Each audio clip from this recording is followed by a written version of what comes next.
This is the regular board meeting of June 3rd, 2021, and it's now 5:07. We'll begin roll call, please, Mary. President Lay, Here. Vice President Herrera, Here. Clerk Chalmer, Here. Member Cortese, Here. Member Doe. Here. Right. Welcome to the regular board meeting of June 3rd, 2021. Are there any members of the public who would like to provide public comment to the board on a closed session agenda item at this time? No? All right, seeing none, hear none, the board will now recess to closed session. Thank you.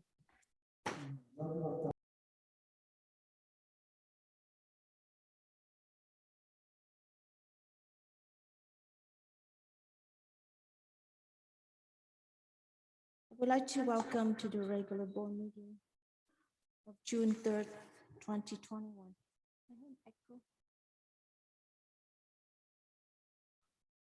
Right.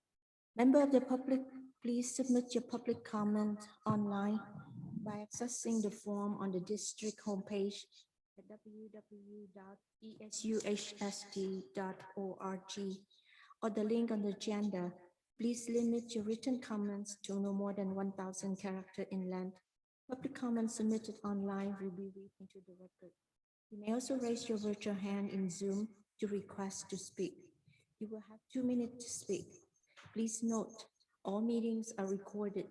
All regular and special meetings of the Board of Trustees and board study sessions are streamed live on the meeting night and are also available for viewing the day after the meeting by accessing of the district YouTube channel listed on the district webpage at www.esuhsd.org under the quick links section. The board is not able to respond to items that are not on the agenda or any personnel issues. Your comment will be read into the record and will be directed to the superintendent and or the appropriate staff member for response. Interpretation of this meeting in Spanish and Vietnamese can be heard by accessing the link and following the instructions shown on the agenda and the district website. That's 4.01. So to adoption of the agenda 5.01. The superintendent and a board member may request that item to be removed from the agenda for consideration and or carry to a future board meeting for consideration and or action, and or that the board take action in a regular meeting on a subject not listed on the published agenda on an emergency basis or other basis allowed by law. Gov Code 54954.2. We move to item 6. Madam President, on 5.02, we're asking to pull item 1402 regarding Willie Brown Act and the reduced workload and bring it to the June 24 agenda. So we move item 14.02. to the next board meeting on June. June 24. Okay, thank you. Thank you. Any other items? All right, thank you. Superintendent Glenn Vanderson. All right, we move to board special recognition. 6.01 staff building equitable communities. Mr. Vanderson, would you take it over? Well, as we build equitable communities, we want to thank all our educators that work this year. Today was our last day of school, and there's been many educators working in really unique circumstances. We want to thank everyone for all their efforts this year in building equitable communities from their homes, from classrooms, everywhere, contributing to the success of our students. And Associate Superintendent Marquez will be reading some of the educators that we wish to highlight this evening. Thank you. Our honorees for building equitable communities for June are the following people. Sarah Orpia, Department Chair and Special Education Teacher at our Calero High School Adult Transition Program. And kudos from the principal and the ATP coordinator read as follows. Although Sarah is new to the site this year, she has taken on the role of Department Chair for our Adult Transition Program and is also the case manager for the high school students with IEPs.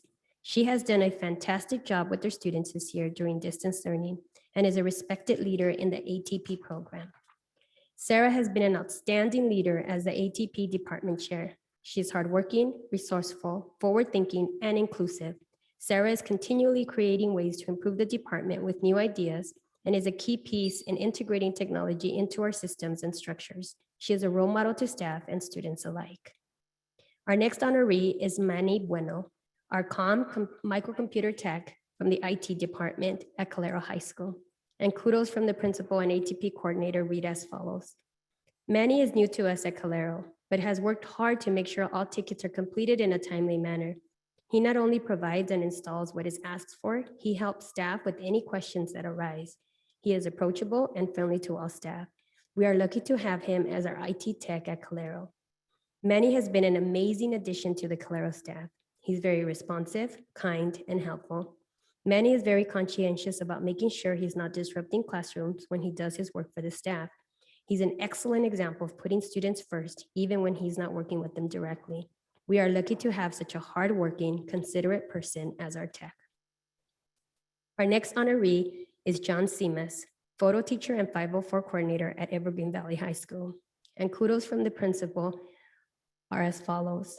Mr. Simas has been instrumental in supporting EV's work towards building a more equitable campus community. As EV's photographer teacher, he has developed meaningful and impactful relationships with students in his classroom. As the sophomore class advisor, he helps build a school culture that is positive, inclusive, and fun for the 10th grade class. What impresses me the most about Mr. Simas, though, is his passionate advocacy for our students with disabilities. Serving as the 504 coordinator for over 25 students, Mr. Simas ensures that students' strengths and areas of growth are recognized and supported. He's an adept case manager who ensures that students are supported, welcomed, and valued both in and out of the classroom. Parents and students consistently speak to his kindness, compassion, and dedication toward ensuring their needs are met. We are so appreciative of everything Mr. Simas does for Evergreen Valley High School. Our next honoree is Ubaldo Lopez, custodian lead at Independence High School. And kudos from the administrative team read as follows. Ubaldo is a long-standing member of our school's custodial team. He does his job with a smile and is proud and protective of the school and our campus. He loves coming to work every day and has become a fixture of Independence High School. He is retiring after 28 years with the school and he will be missed. Our next honoree is Adriana Carrillo, support service technician at Mount Pleasant High School. And kudos from the associate principal read as follows. Ms. Carrillo is my right hand. I can always count on her because she's completely trustworthy and her work ethic is impeccable. Students, teachers, and staff also can count on her positive attitude and her willingness to help them whenever she is needed. She understands how to reach students where they are and has built strong relationships at our school. We are very thankful to have Ms. Carrillo as part of our Cardinal family. Our next honorees are the Special Education Therapeutic Program team, which consists of Margaret Akdenis, Ashley DeBon, Deborah Lachine, and Walter Strock from Oak Grove High School. And kudos for the team read as follows. I want to recognize our Special Education Therapeutic Classroom team, which consists of 3 ED teachers and 1 ED social worker. Our therapeutic classroom team collaborates regularly to ensure that students in their program are supported, both academically and social-emotionally. I was in awe of the entire team to see how hard they worked to get all of their students enrolled in phase 3 in-person cohorts. And they scheduled their own sessions throughout the day to maximize student engagement. I want to thank this team for the work they do to make sure our students know they belong and can be successful at Oak Grove. And finally, our next honoree is Nu Nguyen, Capital Planning and Development, Bond Communications, and Document Controller here at the Education Center. And kudos from the director read as follows. Nu is an integral part of the Eastside Construction Bond Program. She's being recognized for her outstanding dedication to the program and its success. She's a great collaborator, and that's why so many people enjoy working with her. We really appreciate her creativity, thoroughness, and proactive attitude. Thank you for the great customer service you provide to the Citizens Bond Oversight Committee. The CBOC has repeatedly expressed its appreciation of the support Nu has provided. Nu knows how to address their complicated issues with grace and patience and walk them through solutions. During such an unusual year, We had numerous format changes and process complexities. Her attention to detailed understanding of all the rules and regulations resulted in smooth relations among our internal, external teams, and the community members. We are absolutely pleased to have New Nguyen be part of the bond team. Congratulations to all our staff for building equitable communities. Kudos to all teachers, staff that really has a strong impact to our students. And I really have, every time that I have this item, and I really want to say thank you to all teachers and staff who have been recognized every meeting that we have. And I think we should applaud it for their work, and we should comment that they work been very hard. And I'm glad that every meeting that we have this equitable, we recognize the building equitable community. So I would like to open up for all my colleagues. Anyone has any comment? But to me, that I know we are close to the end of the year in June, and everyone will have a good summer. They've been working very hard for the whole year during the pandemic, and now like actually today is like a couple school has a graduation. So I know that we did not have a chance this year, but looking forward for next year that we will attend the graduation with administrators and teachers and staff. That moment is a very treasure in my mind and my heart. So I want to open up to all my board colleagues. Anyone would like to have any comments? Well, just, Patty, please. I love getting these equitable communities recognitions. And I just went through our participants, and unfortunately, none of them are here, which I've noticed lately that, you know, we offer all these kudos to people and they're not here. But so I did email everybody today just to say thank you, and wanted them to know that I did read what was written about them. And I just want to thank the administration for doing this, because I don't think we can recognize people enough. So, thank you. All right. No other board comments. Then we move to 6.0,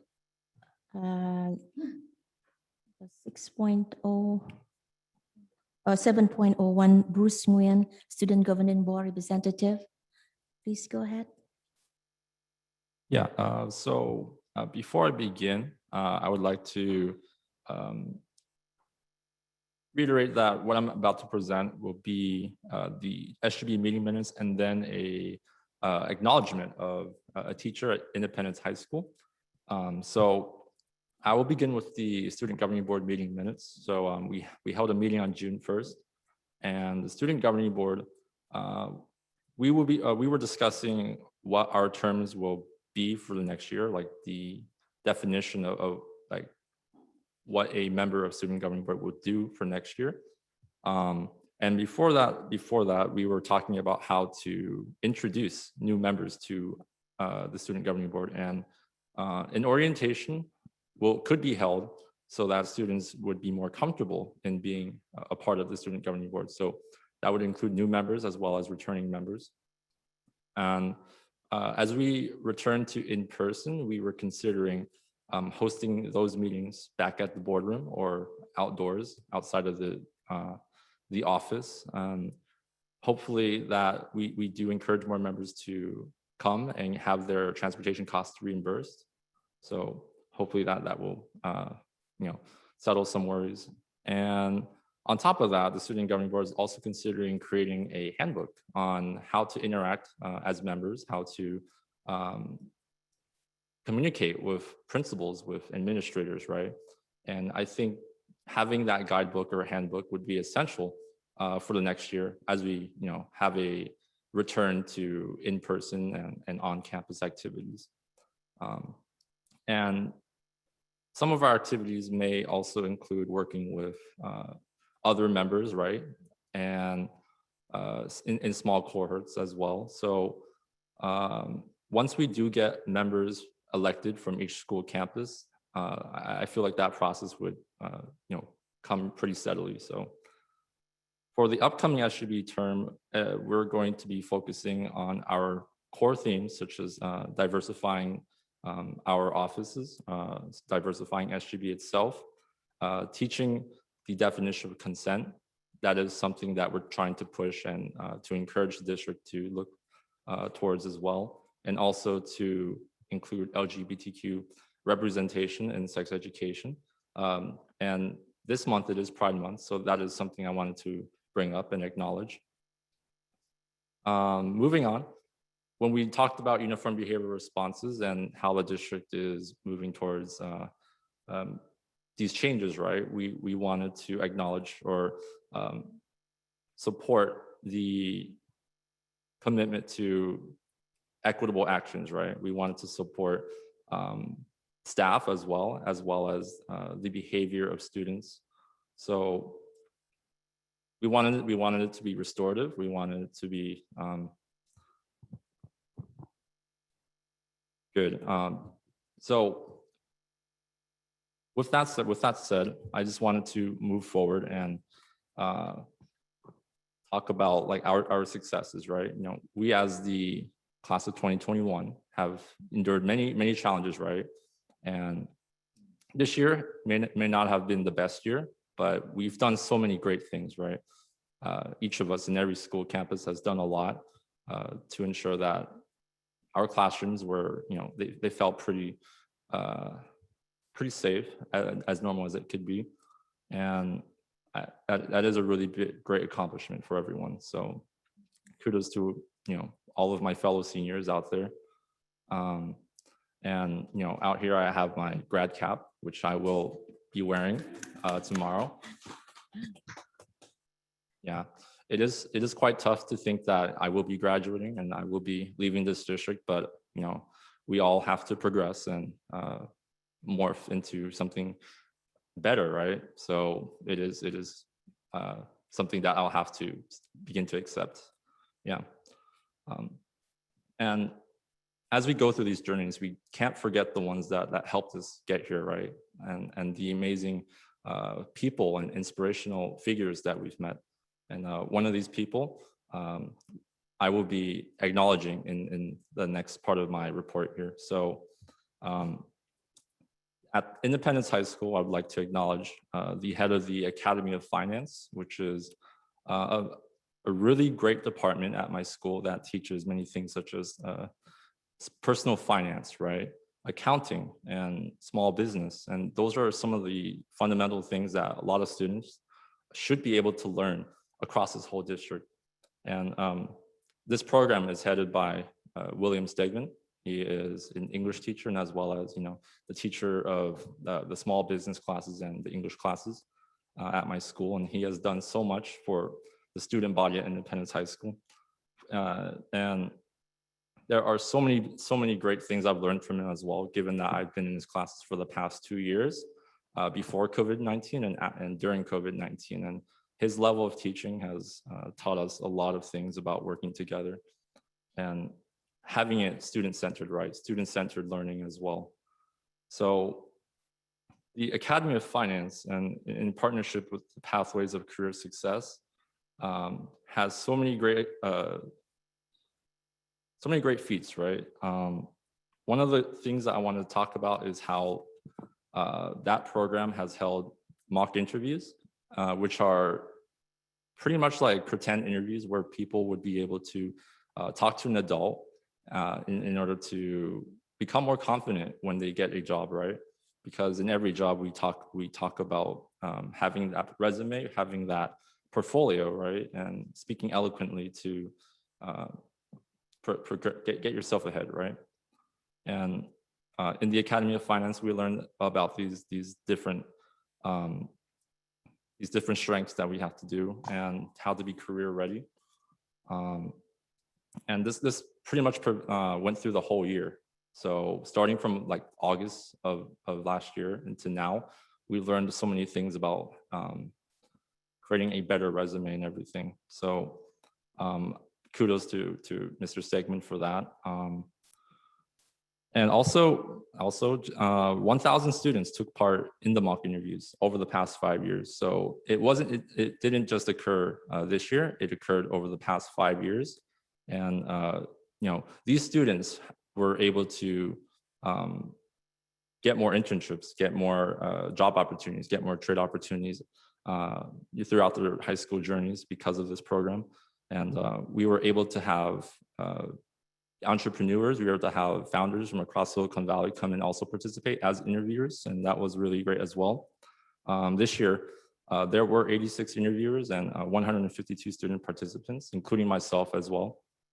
So we were able to utilize what we learned throughout the year to showcase our resumes, to showcase our research on our like preferred careers, right? Like I wanted to be in civil engineering, and that class taught me that in order to get to become a civil engineer, you would have to reach out to people, right? Get on LinkedIn, for example. You would have to find people that you would like look up towards and want to work with.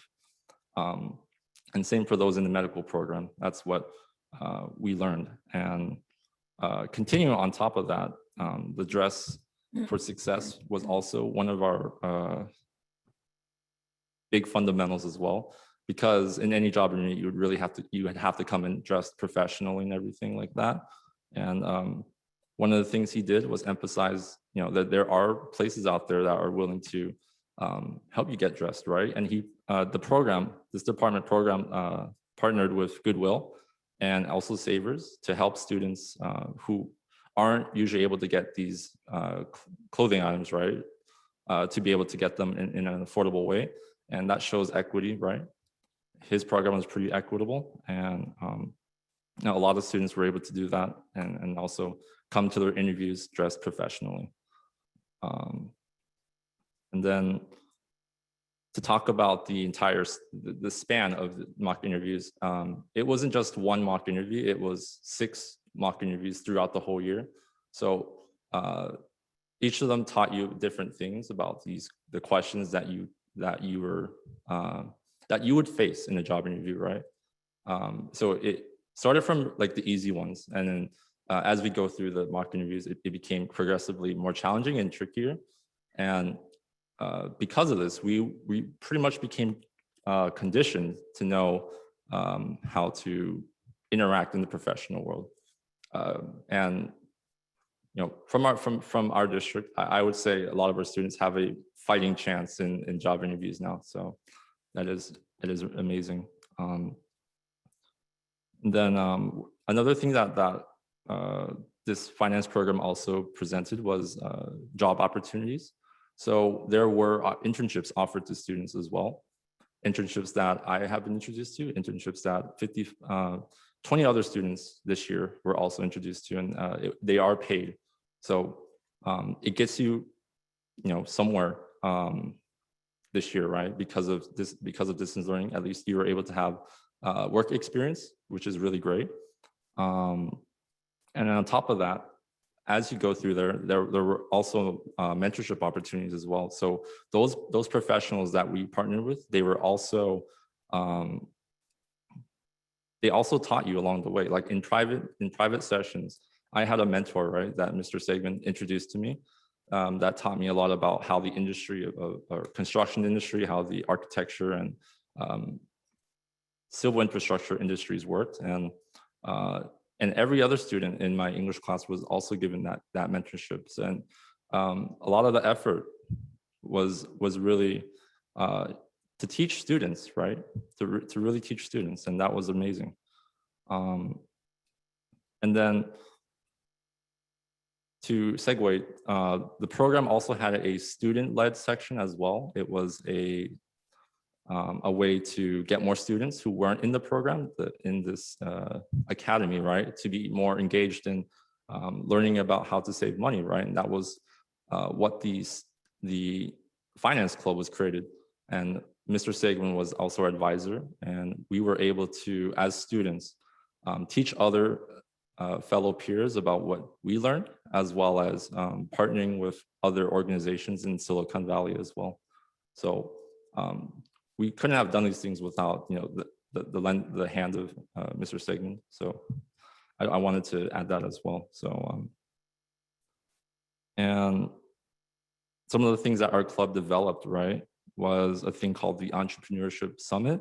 We partnered or connected with entrepreneurs out there to teach us about how they started businesses, how they took risks as well, and how anyone really could start a business themselves. And I'm sure that was really impactful to the dozens of students that came to our meetings and that. And on top of that, there was a leadership conference, right? As we all sit here today, how do we become leaders? And Mr. Stegman helped us bring leaders, actually like founders of companies in Silicon Valley as well to teach us about that. And in select sessions as well, we brought speakers to talk about their experiences, their methods and ideologies as well, to talk about that. So the reason why I bring everything up here is just to show how impactful this is at Independence High School. And every other school should have something along the lines of personal finance to teach people how to manage their own debt, right? To teach people how to save money. And I hope other schools be able to adopt this, because we want to give students a leg up, right, upon graduation, and how to manage their college finances as well. And it's quite amazing what has occurred there. So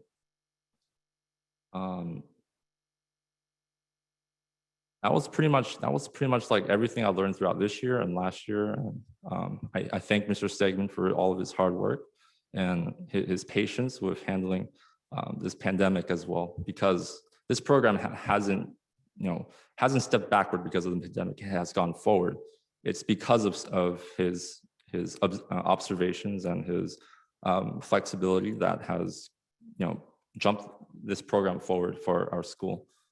And and his mentorship, his advice and everything has helped me get me to where I am today. So so that's pretty much the end of my acknowledgement of this program and my teacher.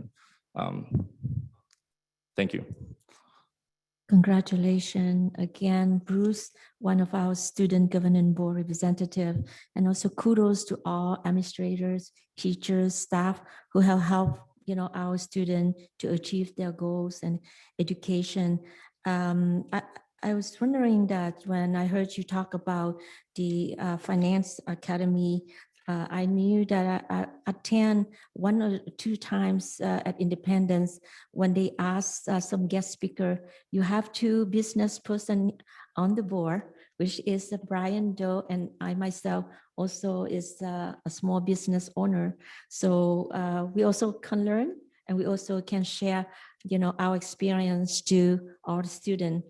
And one thing that has originated into my mind that because not every student will take the Finance Academy courses or program, but I hope to see if we have some basic financial, program to help our students, like to balance their checkbook, because I heard that some students already graduated, but they didn't even know how to balance their checkbook because their parents done everything for them, and it's something is very basic that we could help a student, and manage their, their work compensation if they earn any money in the bank, and how could they balance their and keep track of, their checkbook. I think this very basic one. Hopefully that we have something that inspire all the students, as myself, that as an entrepreneur.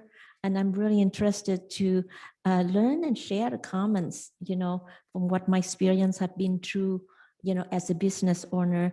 This is nothing come easy, not overnight when you graduate and say, all right, you learn from the textbook and you can become a good entrepreneur, but based on the experience and hard work, you build it up, and learning from the top people really give you a good foundation. That's all I have for today. I'm open up for my board colleagues. Anyone would like, Patty Cotisi, please. Well, Bruce, you always inspire me. Thank you so much for sharing the way that you were impacted by, the offerings at Independence and Mr. Stegman in particular.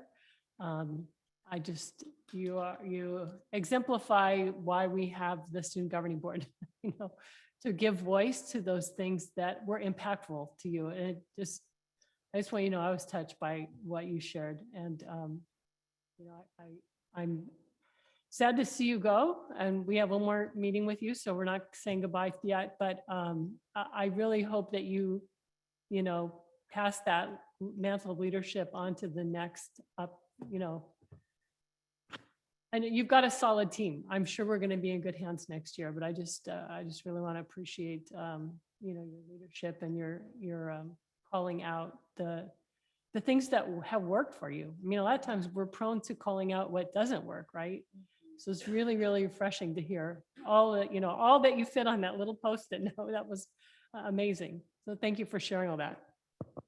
So you will be with us on June 24th? Yeah, Oh, good. one more Well, then board I'll meeting. save it for then. Okay, Board Member Doe, go ahead. Thank you, Bruce, for that statement, your report. And obviously, congratulations on your statement. What a strong endorsement for him and for the program.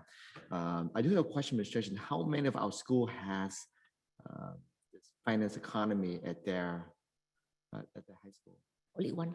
Only independent high school? Yes, only independent. That's You right. are independent high school is a lucky school then. Thank you. And this part is this part of CTE program as well?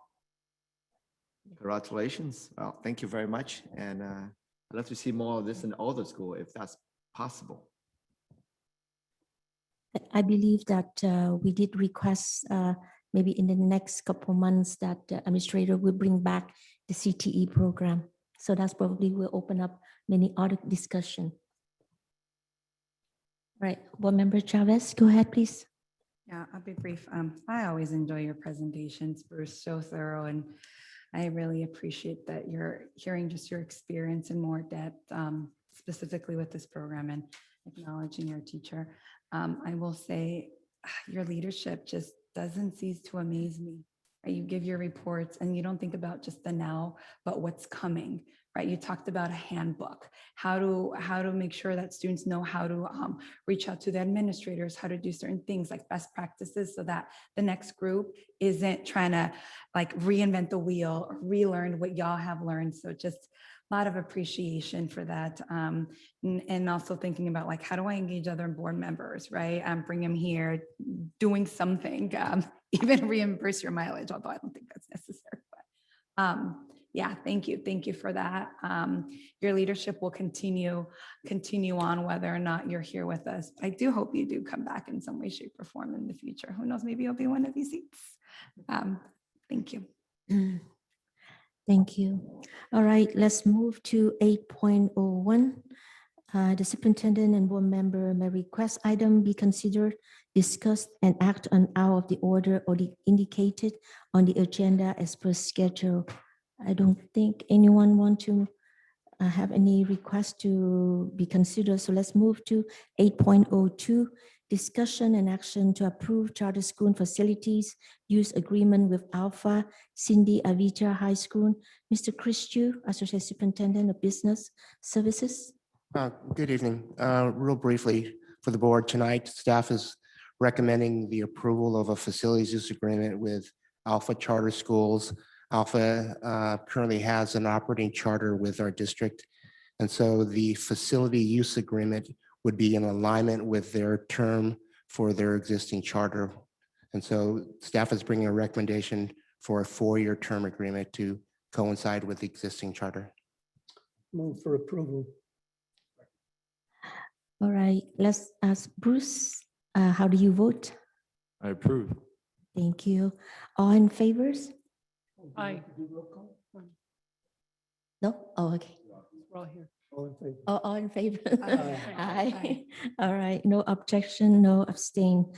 Thank you. Let's move to 8.03, discussion and action to approve charter school facilities use agreement with Downtown College Prep, VCP. Mr. Chris Chu again?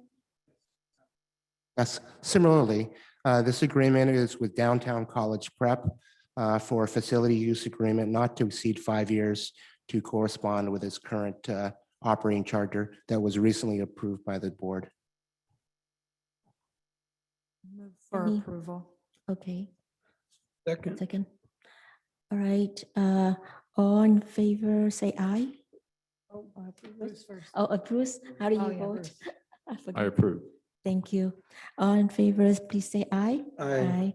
No objection, no abstain. Thank you.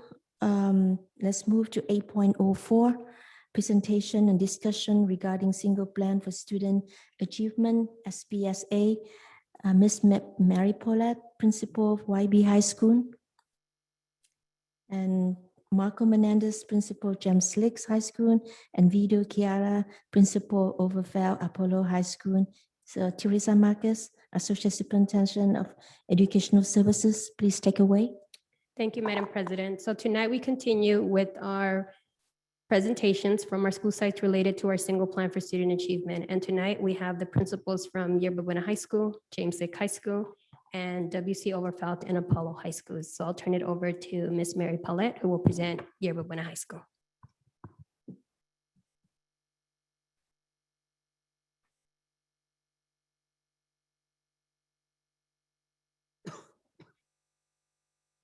Yes.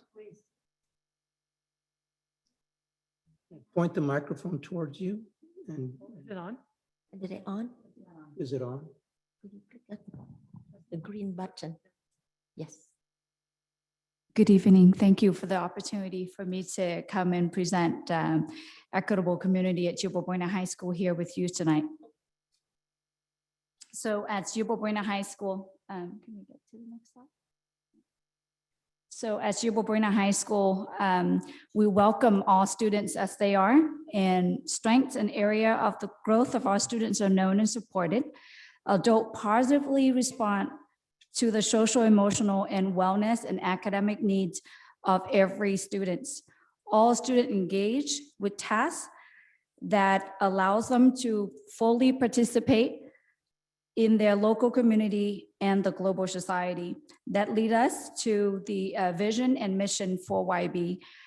Vision statement, we have every student graduates prepared for college and career, empowered to thrive in the global society. Our mission statement, we create safe, dynamic, and relevant learning environment that inspire critical thinking, problem solving, and innovation. As Yerba Buena High School, we have pride, P for problem solver, R for resourceful collaborator, innovative thinkers, dedicated global citizen, and effective communicators. In 2017, we have a one-day WASP mid-cycle visit, and below are the 3 recommendations. The first one, we have integration of technology into instructional strategy.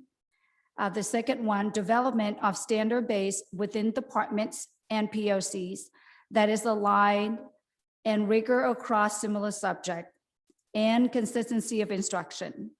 The last one, how are we measuring student learner outcomes? So the next slide, we have the 7 years of student enrollment. So at Yerba Buena High School, we the student enrollment, it fluctuate between 1,700 and slightly below 1,800 in the past 7 years. 2021 distant learning year, it seemed like we took a little bit dive. So it's like a few students below 1,700. And then the next slide, we have the enrollment similar in those 7 years by ethnicity. And as you can see at the graph, the 2 major demographic at Yerba Buena High School is Latino students. In this particular year is 45%, and Asian group take 51%. And the other 4% you can see is less than 1% of African American and about 1% of mixed race and slightly more than 1% of white. And then the last 1% is a combination of a little bit of everything else.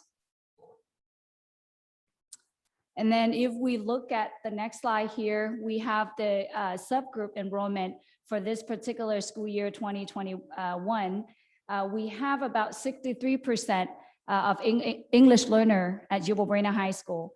23%, 63% of the student are classified social economic disadvantage, and then 23% as an English learners. And the next large group is students with IEP. And then the last few percent, we have foster youth, homeless, and students with 504.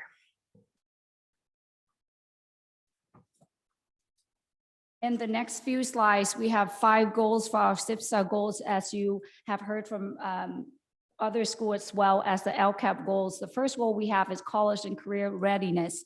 So as Yuba Buena High School, we provide high qualifying instruction, learning opportunity, and guidance support to prepare every student to graduate ready for college and career.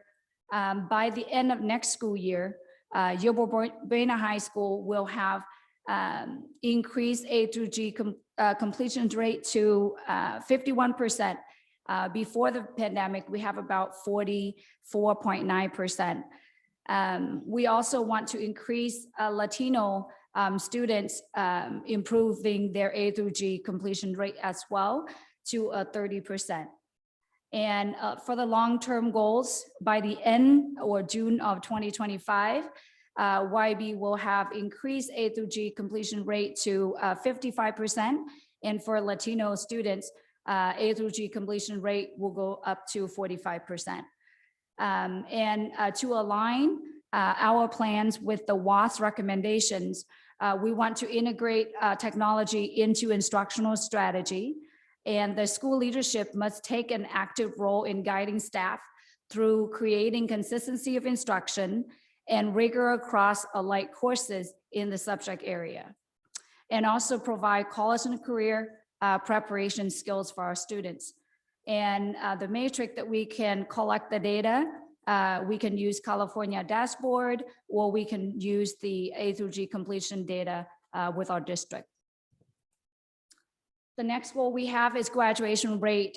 By the June 2020, YB should have, will have increased the school-wide graduation rates 91%, and increased the percent of Latino student graduating on time to the 87%, and increased the enrollment in AP courses for Latino students to 35%.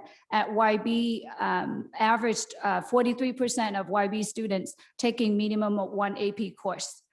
For long-term goals, by the end of June 2025, YB will have increased the school-wide graduation rate to a 94% and increased the percent of Latino students graduating on time to 90%, and increase the enrollment in AP courses for Latino students to 37%. Similarly, we align the plan to match with WAS recommendations. We want all the departments to use available data to analyze students' achievement in order to provide immediate and targeted support.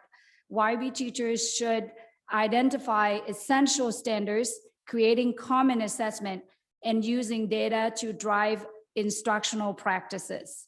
Align common core standards school-wide, and continue to embed more technology with instruction and classroom activities. And how do we measure this? We can use California dashboard and the district data for graduation rate. And for the third goal, for English language learners, by June 2022, YB will have increased the English language learner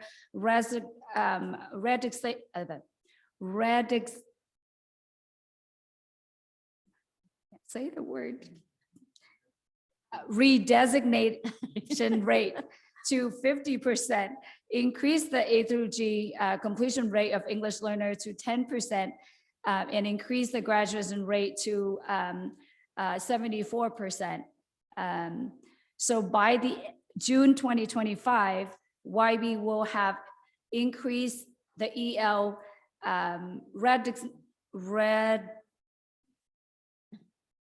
Somehow I just get stuck on this word tonight. Reclassification. There you go. That's a better word for me. Thank you very much, Ms. Marcus. Reclassification rate to 60%. And we want to increase the A to G completion rate for English learner to 18%, and then increase their graduation rate to the 80%.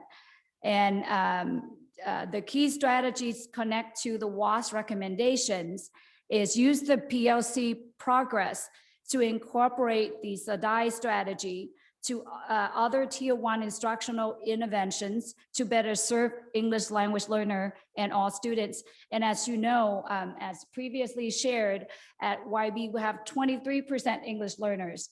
So short term, we have maybe about 150 students. And so the other 250 students are long-term learners. That means they are spreading in every single course throughout campus.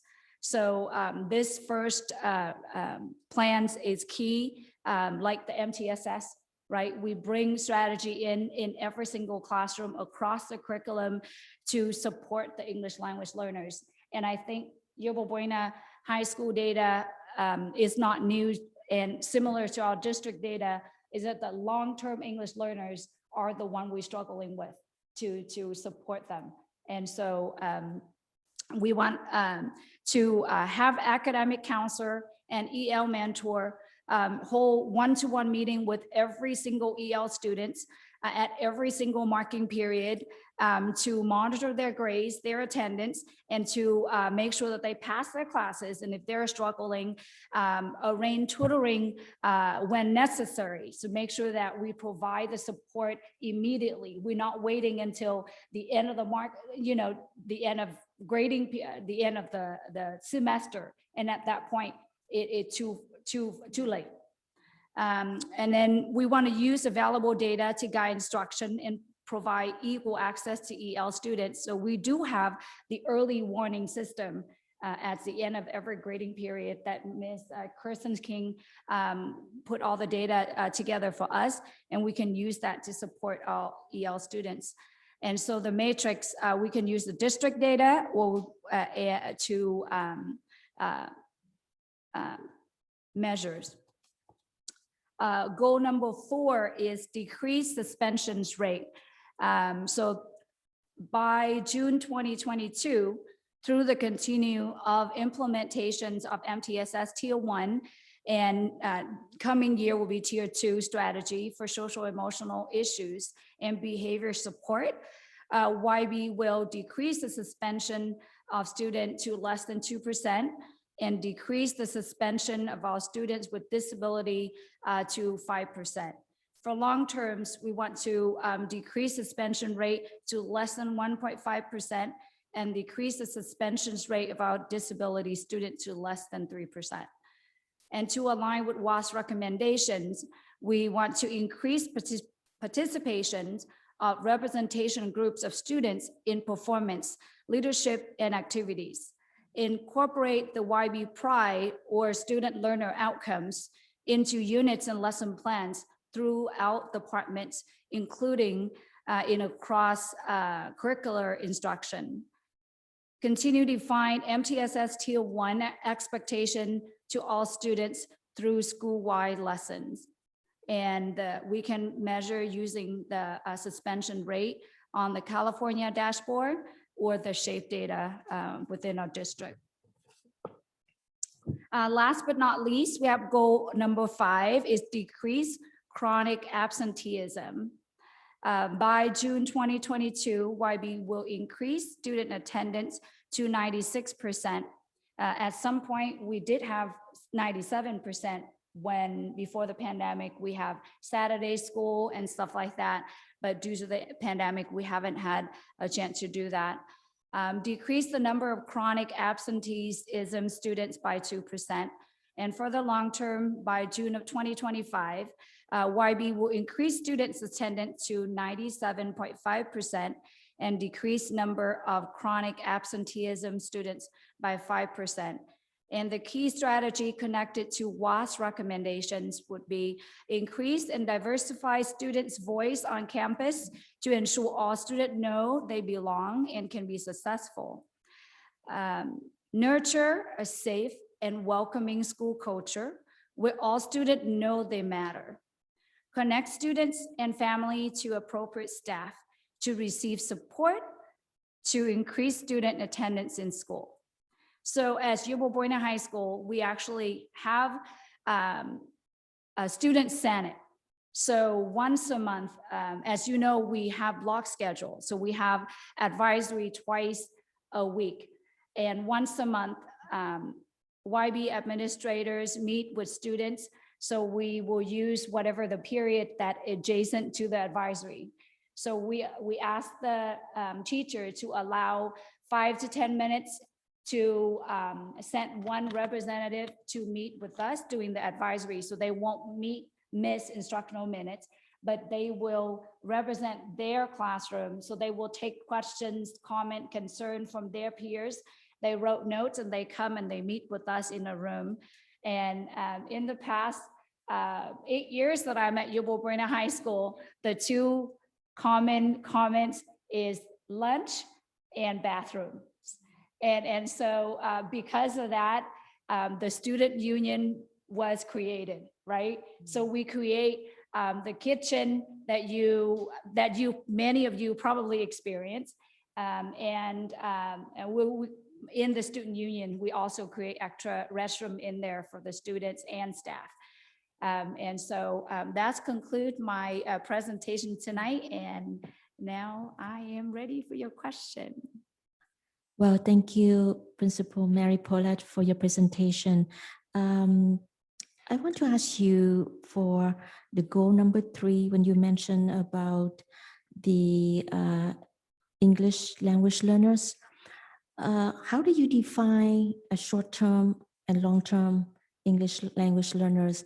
What, how many years would they belong to short-term and how many years they belong to, a long-term?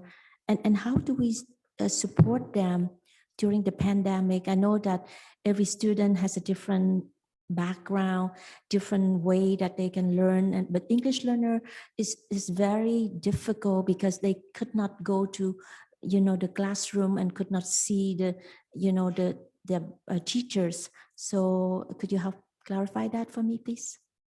Absolutely. For the short-term students who have been in United States school less than 5 years, and everybody else is considered long-term. So for students at Yuba Buena High School, mostly they are in ELD 1, 2, 3, and 4.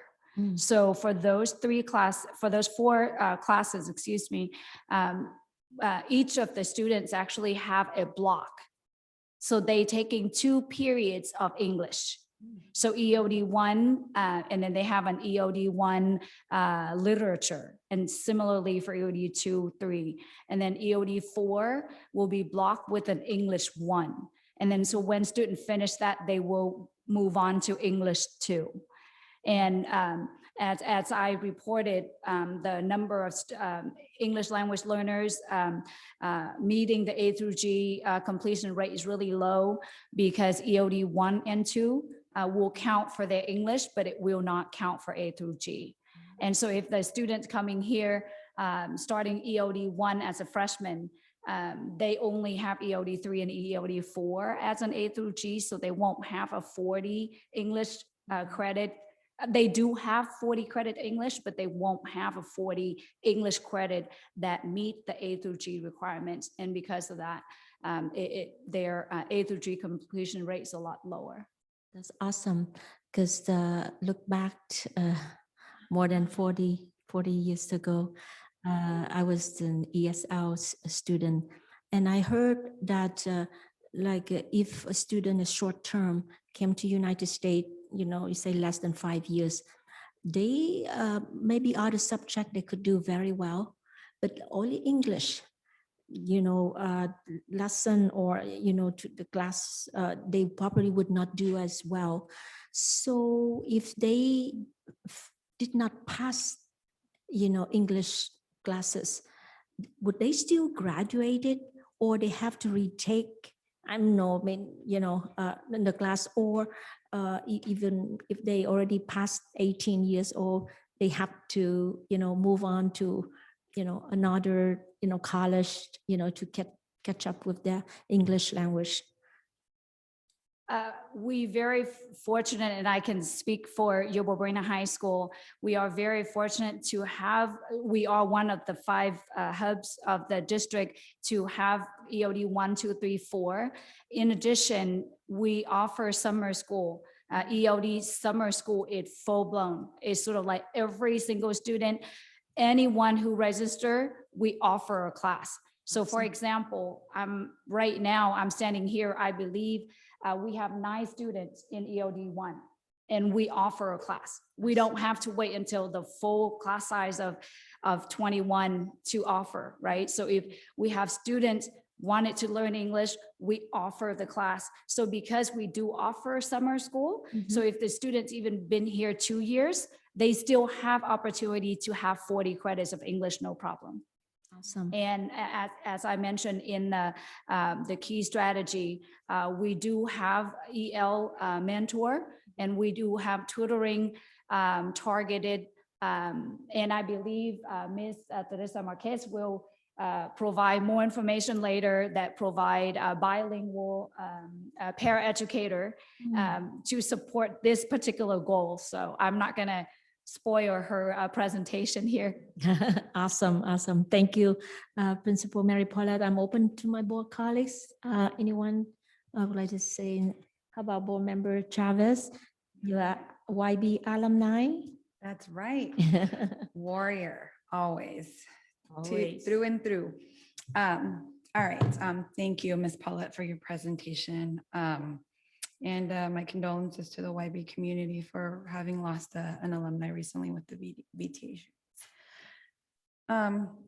So I have a few thoughts and questions. One comment was the fact that y'all have one-on-ones with all of our ELLs every marking period is remarkable. You saw that as a gap and you're working to address it. So thank you. Thank you for that. That's super important. When I think about what was instrumental for me and really changed a big part of my high school journey, it was having access to a counselor consistently. So I know that that matters. So thank you for that. When you were presenting goal 1, I mean, I was like, ooh, that WASP recommendation of integrating of technology into instructional strategies. How perfect coming out of the pandemic. Because it was all technology, right? One positive thing taken away from this pandemic, yes. It's like, there's no way that you can say that you weren't working towards that WASP goal, right?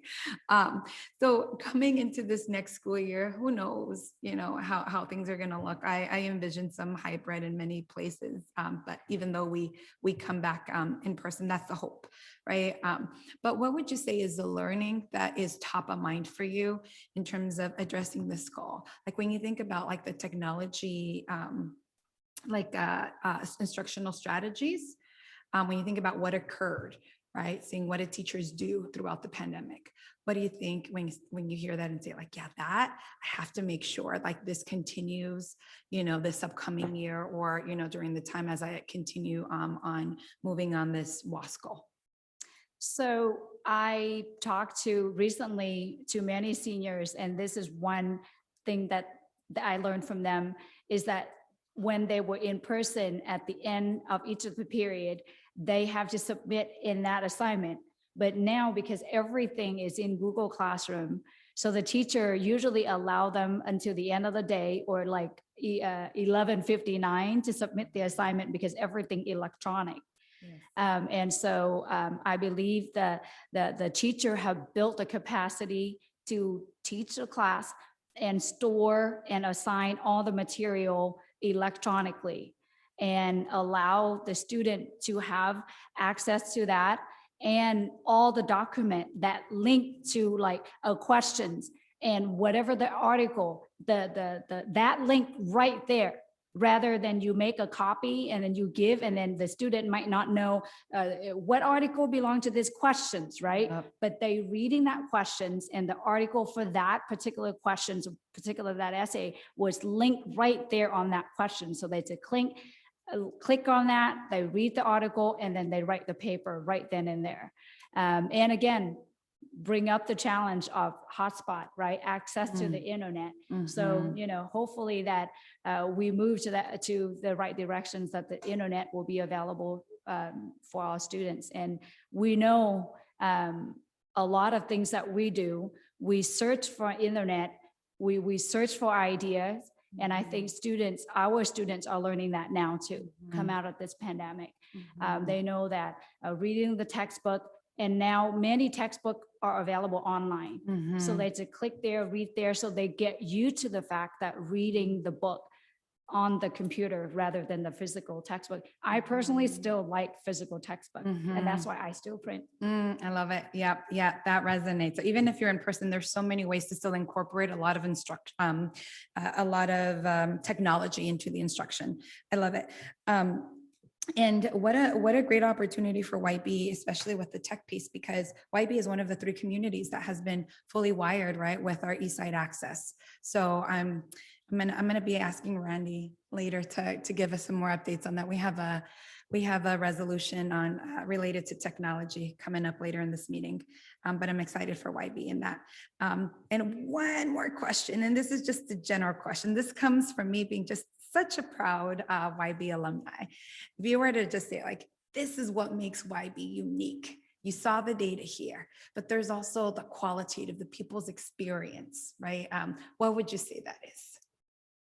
I think YB had changed a lot, probably since you there, and what YB is known for, I think is no longer that YB that was known for, right? I'm sure many of you know exactly what I'm talking about. YB had changed a lot, and if you listen to any senior, they talk about senior moment, or any valedictorian writing their speech, everybody say that when they came to YB, they didn't know whether they belong, but when they leave there, they know that they're warriors, just like you said, right?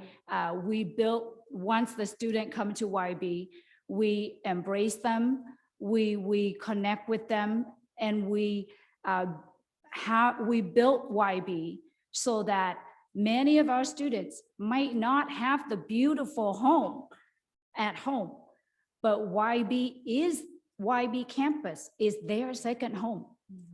And we want to build that. We want to have that. We want to keep the campus clean, safe, and have all the technology, all the material that students need so that they can be successful, because that's what the institution is for.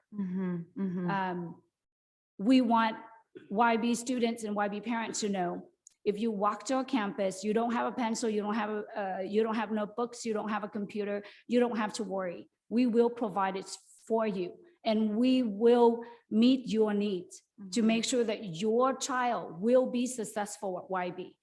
And we will embrace whatever your needs is, and we will try to meet it. Yeah. I love, what I'm hearing is the concept of welcoming students as they are, and that at least under your leadership, I mean, I don't know what was there under, when I was a student there, because I only saw what I saw as a kid going from class to class, right, and walking the hallways. But it sounds like what you're saying is, at least right now, as a school leader, I know that I'm very focused on building community, on building a family away from, the family at home, and a home away from home, right? And that is a guarantee that people can have when they come to YB, regardless of what happened in the past, whether it was there or not. That is what is true right now, today. Is that right? Thank you. Thank you, Board Member Doe. Thank you for your presentations. I have to admit that the narrative about Yerba Buena, first of all, during my visit at Yerba Buena, you guys just knocked my socks off. So whatever narrative about Yerba Buena that was 30 years ago when I was a student, what I should think about Yerba Buena is no longer accurate. As I walked through Yerba Buena, I was so impressed, not only with the excitement that your students have and how excited your teachers will want to be there. I was so impressed with your staff, and I just want to thank you for showing me the campus. And as a nerd, I absolutely am so impressed with the equipment that you have for your engineering program that your AP showed me, Mr. Marco Osuna have shown me. I was so impressed. I mean, some of the equipment there, many universities don't even have. And the fact that your student can get certified at Stanford Engineering, CIFE, and more than 100 students get that on a regular, typically you have more than 100 students get that on a regular basis every year. Can you imagine a high school kid getting out of high school, getting a certification from Stanford University?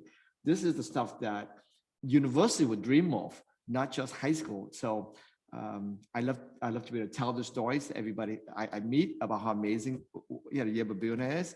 And as someone who lives about 5-7 minutes away from Yerba Buena, I think the secrets about Yerba Buena, how amazing it is, needs to come out. And I love to be able for every parents who ever consider sending their kid to Yerba Buena to know about all the different programs. And of course, from the qualitative, I mean, how often you have a teacher so excited about being on a Wednesday, and she was so excited for seeing students being there. So I'm very impressed with your leadership and what Yerba Buena has accomplished in these years. Thank you. Thank you for visiting YB. And I also want to, as you talk about technologies, I want to, because I'm also hearing, this is the work of Randy Felf and the educational services Teresa Marquez have been leading, because when you talk about attaching that file, when talking about the article to it, and I just want to acknowledge our staff for working for a lot of the behind the scenes to making this possible. Well, any other board member comments? If not, I would say thank you for your presentation. One thing that I would say that a good change from YB, this from outside to inside, perspective from student union, everything has changed and it's really bring a good image to the community as well as YB. So I want to acknowledge the leadership of former principal Tom Wynn, and now it's your term and your leadership. So you did a good job. Thank you. Thank you. All right. So the next one is principal from James Lee. Before we go into that, I'd like to invite just everyone as we talk about our schools and narratives. I wanna invite us to see our communities, our schools as jewels from that positive lens, right? Sure, everybody has a struggle, right? And there's just so much beauty. And so I think it'd be great if we really highlight that because that becomes reality, right? The way that we see things. And so that's just an invitation to everybody. Thank you. All right. Principal Marco Menendez from James Lakes High School. Thank you.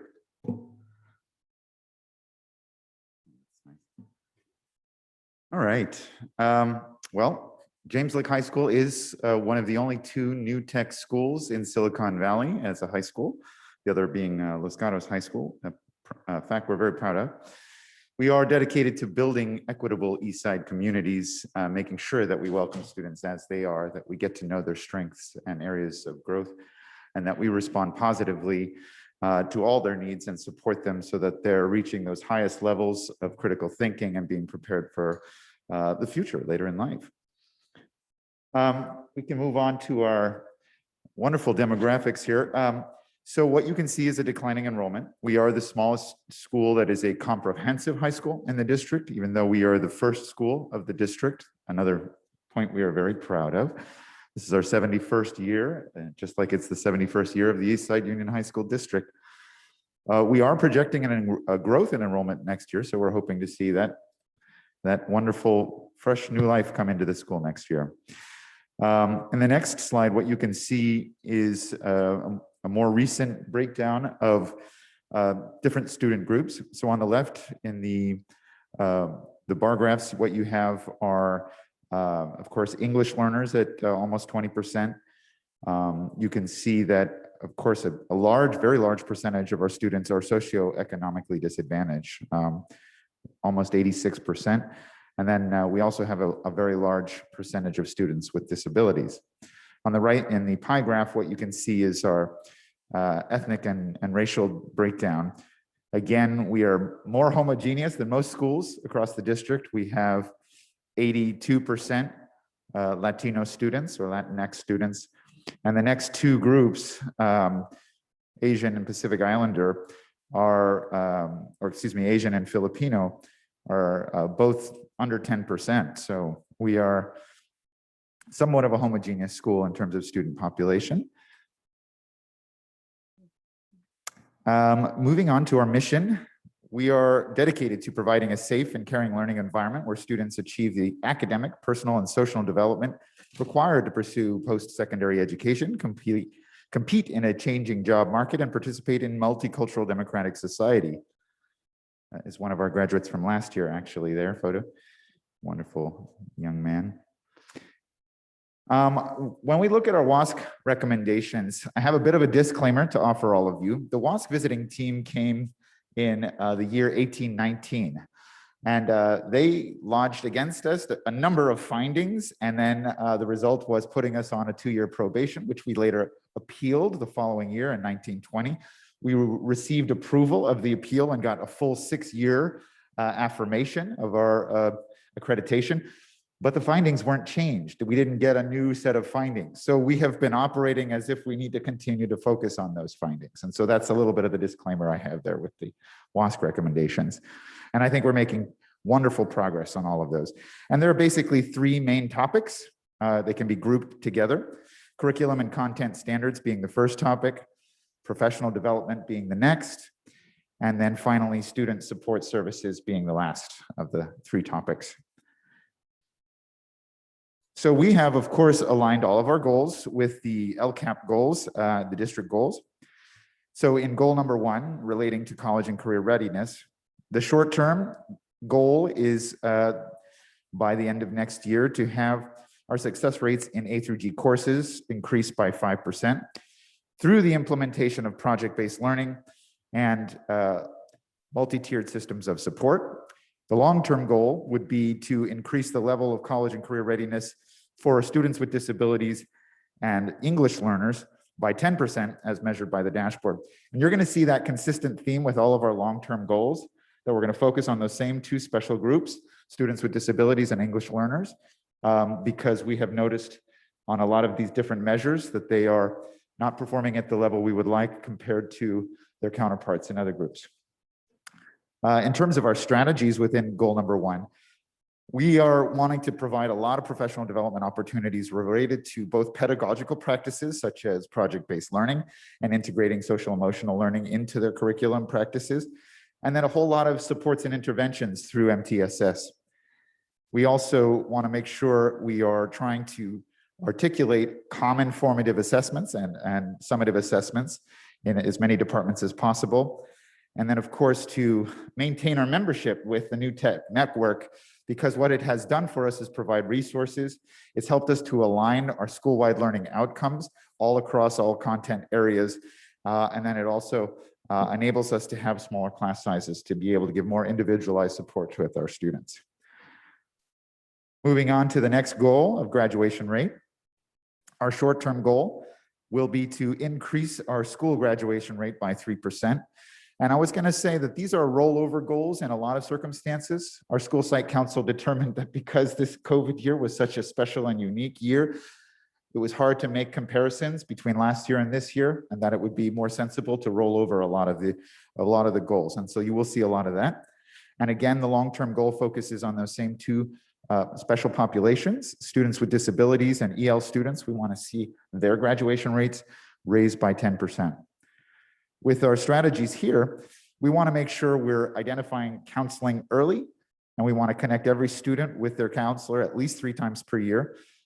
We want to make sure MTSS is really being spread across the school in as effective model as possible, and we are very excited about the MTSS coordinator positions coming on board.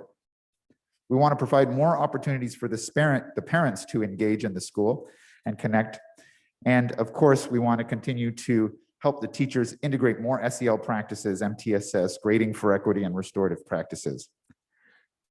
We are moving on to goal number 3 now. Our short-term goal is to increase the redesignation of EL students by 5%, supporting EL through both our instructional practices that I mentioned before, and of course, MTSS interventions and supports. Our long-term goal is to look at our graduation and A through G rates specifically for the EL population. And we certainly, as a school, celebrate the fact that the district has identified EL learners as its own goal. As you can see, it's one of our long-term goals in all of our other areas. And so we're excited about the fact that we get to pay a lot of close attention on this population. So we want to provide EL students with academic counseling in their primary language. And it just so happens with our community, 99% of our students are Spanish speakers if they are EL students. And all 4 of our academic counselors are bilingual Spanish speakers as well, as is a number of our administrators and faculty. We also want to revive the English Learner Advisory Committee, which fell dormant during the COVID time. And of course, we want to provide more professional development opportunities for our teachers that are specifically geared towards supporting students who are English learners. Moving on to goal number 4, our short-term goal, again, focuses on a positive climate school culture. And we, again, are really naming MTSS, as you've seen almost in every goal so far. You're hearing it a lot through us. We're recognizing it is the framework that allows us to align our efforts together. And so we want to focus on values, relationships, student engagement, parent involvement, and restorative practices in order to decrease those suspensions by 5%. And again, we're using a metrics from previous year because nobody was suspended this year, as one would expect. By June 2025, in our long-term goal, we will decrease suspension rates for those special populations which did have higher rates than their counterparts. The same too, students with disabilities and English learners. Through our strategies are to develop the campaign that teaches and promotes and recognizes the school values of trust, respect, and responsibility, to continue to implement MTSS with the support of the MTSS coordinator, to provide teachers with professional development opportunities that are focused both on instructional practices, such as project-based learning to make the learning more meaningful, to integrate more social emotional learning practices into the curriculum and not just have a designated time of day for SEL, but rather it's part of everything that we do. And then, of course, to make sure that we engage our community partners. In this case, we name one in particular. The New Hope for Youth has been an integral part of helping us engage students that have been struggling in one way or another. And they have been a really great partner in this process. And then we are also committed to increasing more social worker opportunities for our school. Moving on to goal number 5. So our short-term goal is to increase student attendance rates by 5% by reconnecting with the truant students to try to build those positive relationships and re-engage them with the school. And this is the only goal where we don't focus on those special populations in our long term, because we want to really address chronic absenteeism across the whole school. We are, again, focusing on a campaign, a school-wide lesson that emphasizes the importance of attending school and the consequences of truancy. We want to try to make sure we're connecting with the parents and giving them support systems, interventions that they need in order to bring the students back to school. And again, we want to collaborate with our community partner, New Hope for Youth, who can work with the students who need ongoing behavior support in the classroom. So that is the conclusion of all of our goals. I'm happy to take your questions at this point. Thank you for your presentation, Mr. Menendez. Could you help me understand a little bit, because when I went to James Lake and I visited James Lake, and you have very good program that 2 classes work collaboratively, like English or math or any other classes, and it's called project-based, correct? How do you still continue to work with, student, but during the pandemic, how does that work, for that kind of program? Sure. So I believe you're referring to our co-taught classes where we integrate two curriculums into one class. Exactly. So Yes. for example, we have BioLit, which integrates Exactly. biology and English. Mhm. We have Spanish and history, and then we also have US history and English as well. Actually, it turns out that those models were exceptional for the distance learning model. When you have two adults managing a Zoom session, you can only imagine how wonderful that is to have one person be able to work with the students through the chat while the other one is presenting through the video, to have them work off of each other and actually discuss when some of the students are maybe not wanting to speak out loud. So our teachers who are in co-taught classes expressed that they are so thankful that they were co-teaching through the distance learning model because they found it to be just amazing to have that other adult in the room and supportive with them. So it worked really well. Absolutely. And I know that James Licks also had the building for student union and the cafeteria is very nice and really uplifting, a lot of things. I want to thank you for your service as the Thank you. principal of James Licks. And I know that you're going to move on. And I just want to take Thank you. this moment that what would you miss about James Licks? Oh, there's so many things I will miss about James Lick. Most importantly are the people. The students are amazing. The families are amazing. The faculty are amazing. Classified staff. You know, if I had that same question about what makes James Lick,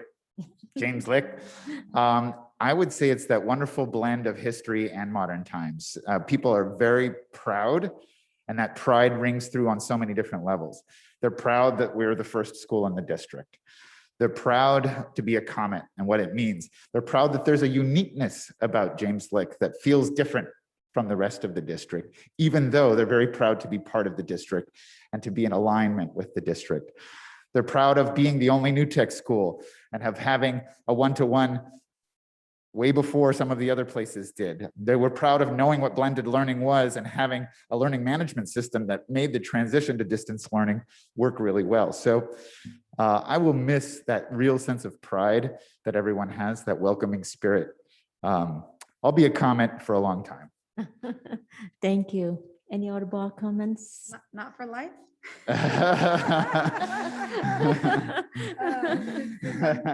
It's okay.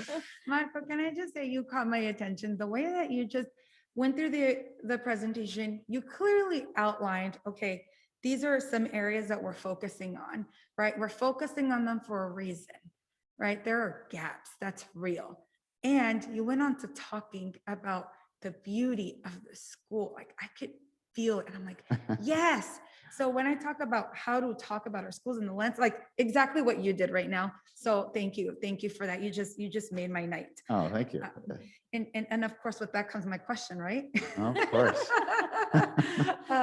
Regardless of, you know, who comes in this upcoming year, like as you look at the data and the work that has been done, I mean, what you said, like bringing some of the goals from the previous year makes sense. We just came out of a pandemic. I get it. But as you look at everything, you're like, gosh, this right here is low hanging fruit.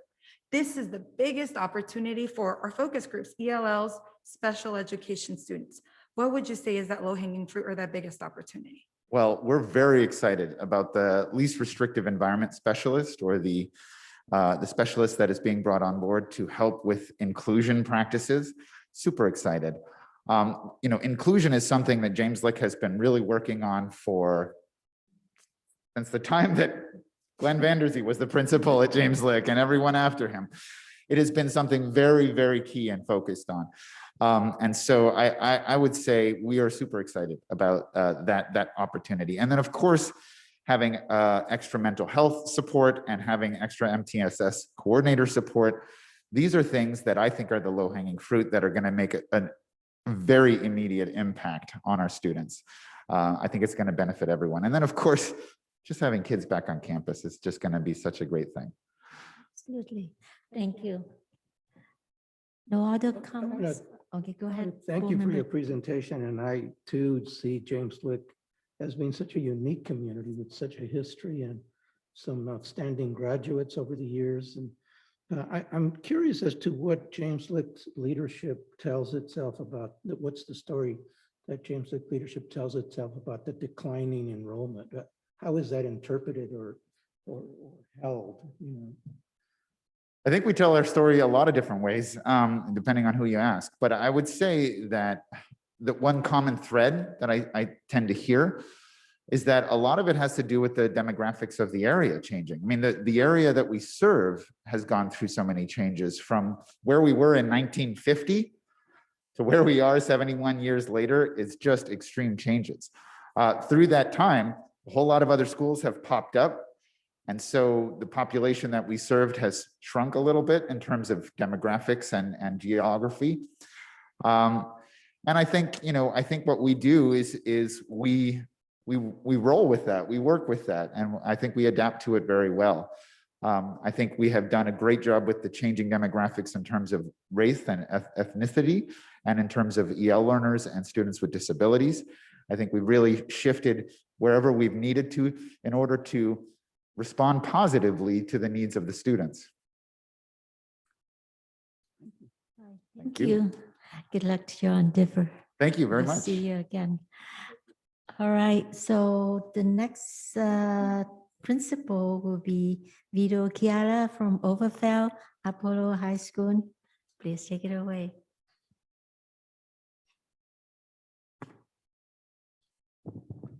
Good evening, board. Wonderful to see you in person. Superintendent, nice to see you. For me, 10 minutes to talk about Overfell High School is going to be really challenging, so I'm going to get right to it and just get into the presentation, knowing that this is a place that I love deeply and could talk about for hours. So starting with equitable communities, and I have to say equitable communities runs through the core of everything that we do. You'll see that through our values and through our efforts. It's who we're trying to be with our students, and really appreciate the district and Overfell being in alignment in this way, knowing that we're working towards common goal. And then I want to highlight our school site council for a moment, only because our school site council really is not just a rubber stamp, but it is an organization that works closely with monitoring our single plan for student achievement.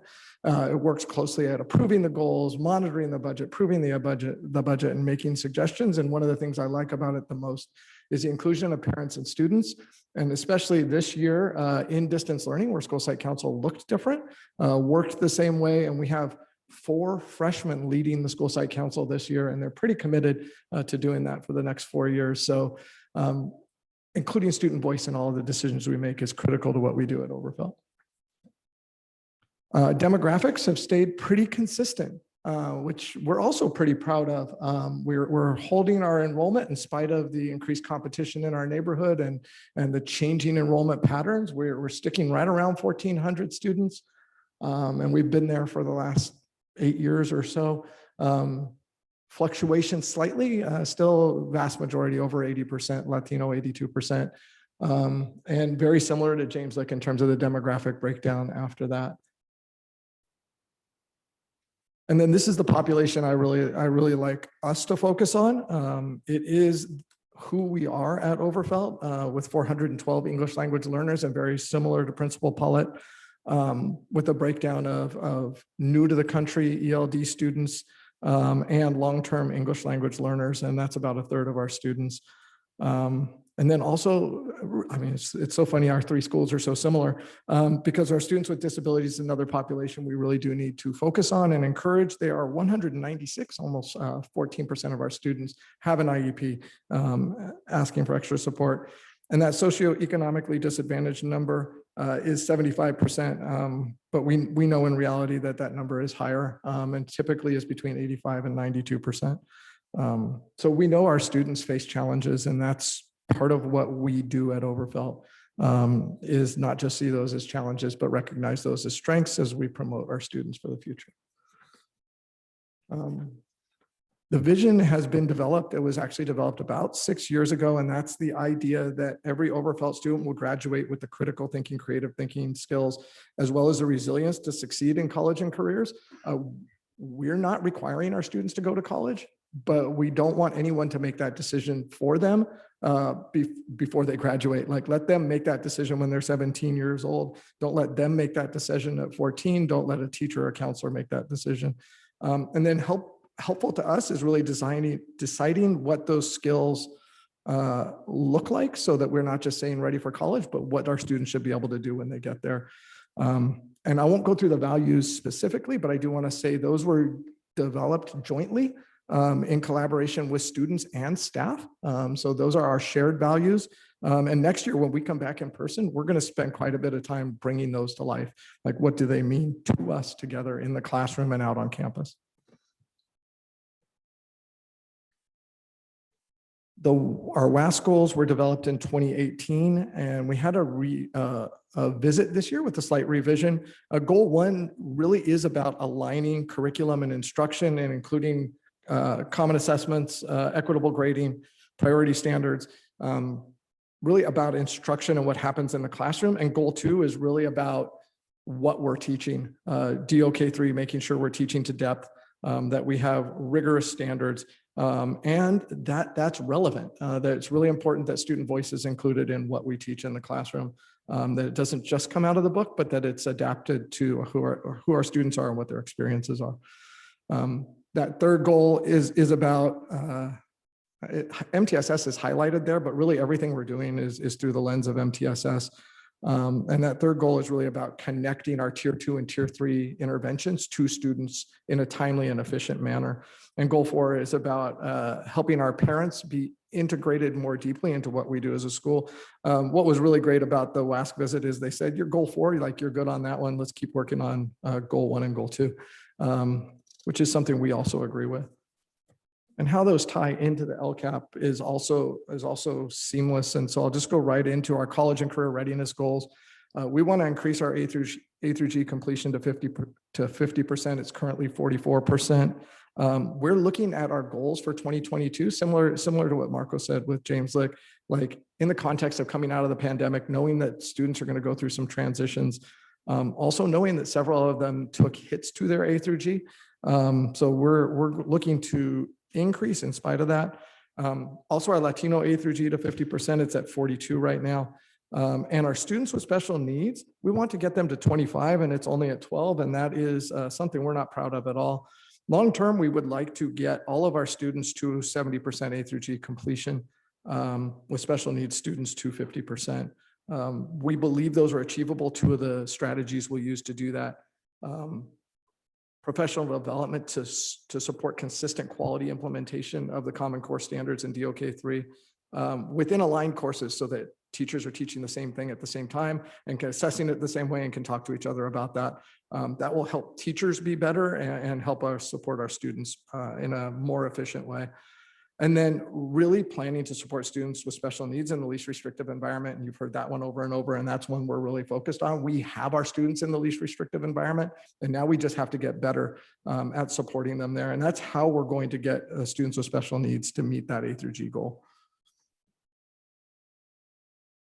The second goal, the graduation rate goal, we know that graduation rate comes from course passage. And so we don't want to ignore that the reason students graduate or don't graduate is because they pass or don't pass classes.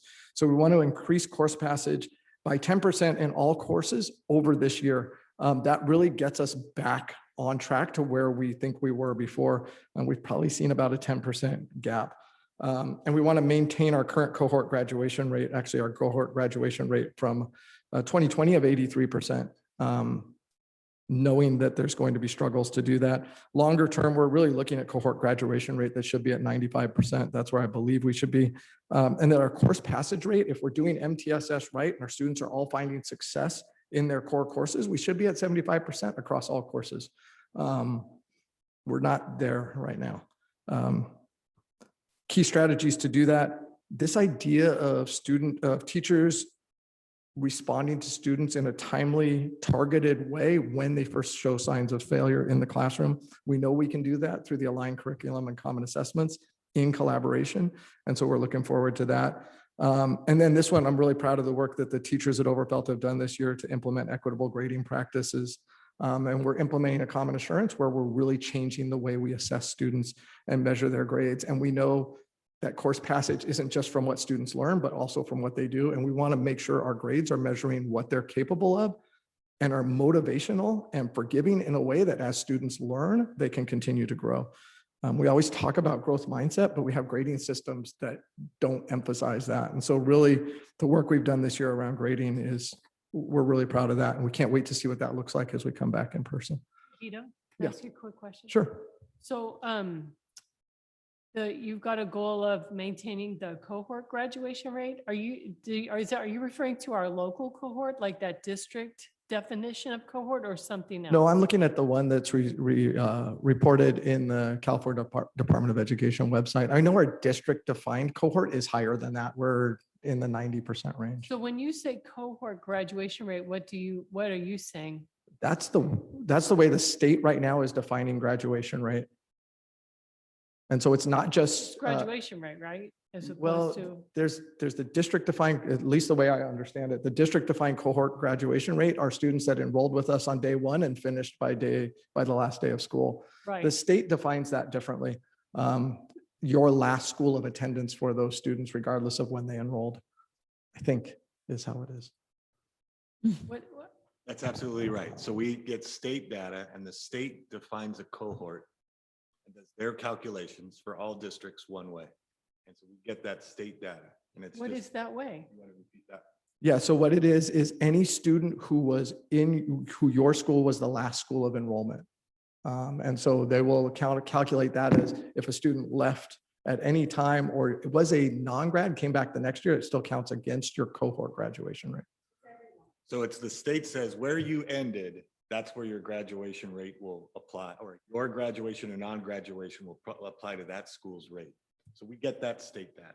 Locally, as a district, we then look at a different set of data, and what we call our cohort is A first locally defined cohort. locally right. for us is you've spent 720 days enrolled Got in it, our schools. got it, And got if it. you haven't, that's what we call our non-cohort. Okay, It's two different data sets, two different purposes of the data, and we use them very differently. so you're talking about just state defined graduation. Yeah, because I don't want to exclude the students who come to us late. Because so many do. Thank you. That Our- was going to be my point. Yeah, our locally Thank defined you. cohort is really around between 93 and 95% most of the time. Yeah, But we have a lot of students who come and go. Sure. And so I didn't want to exclude them.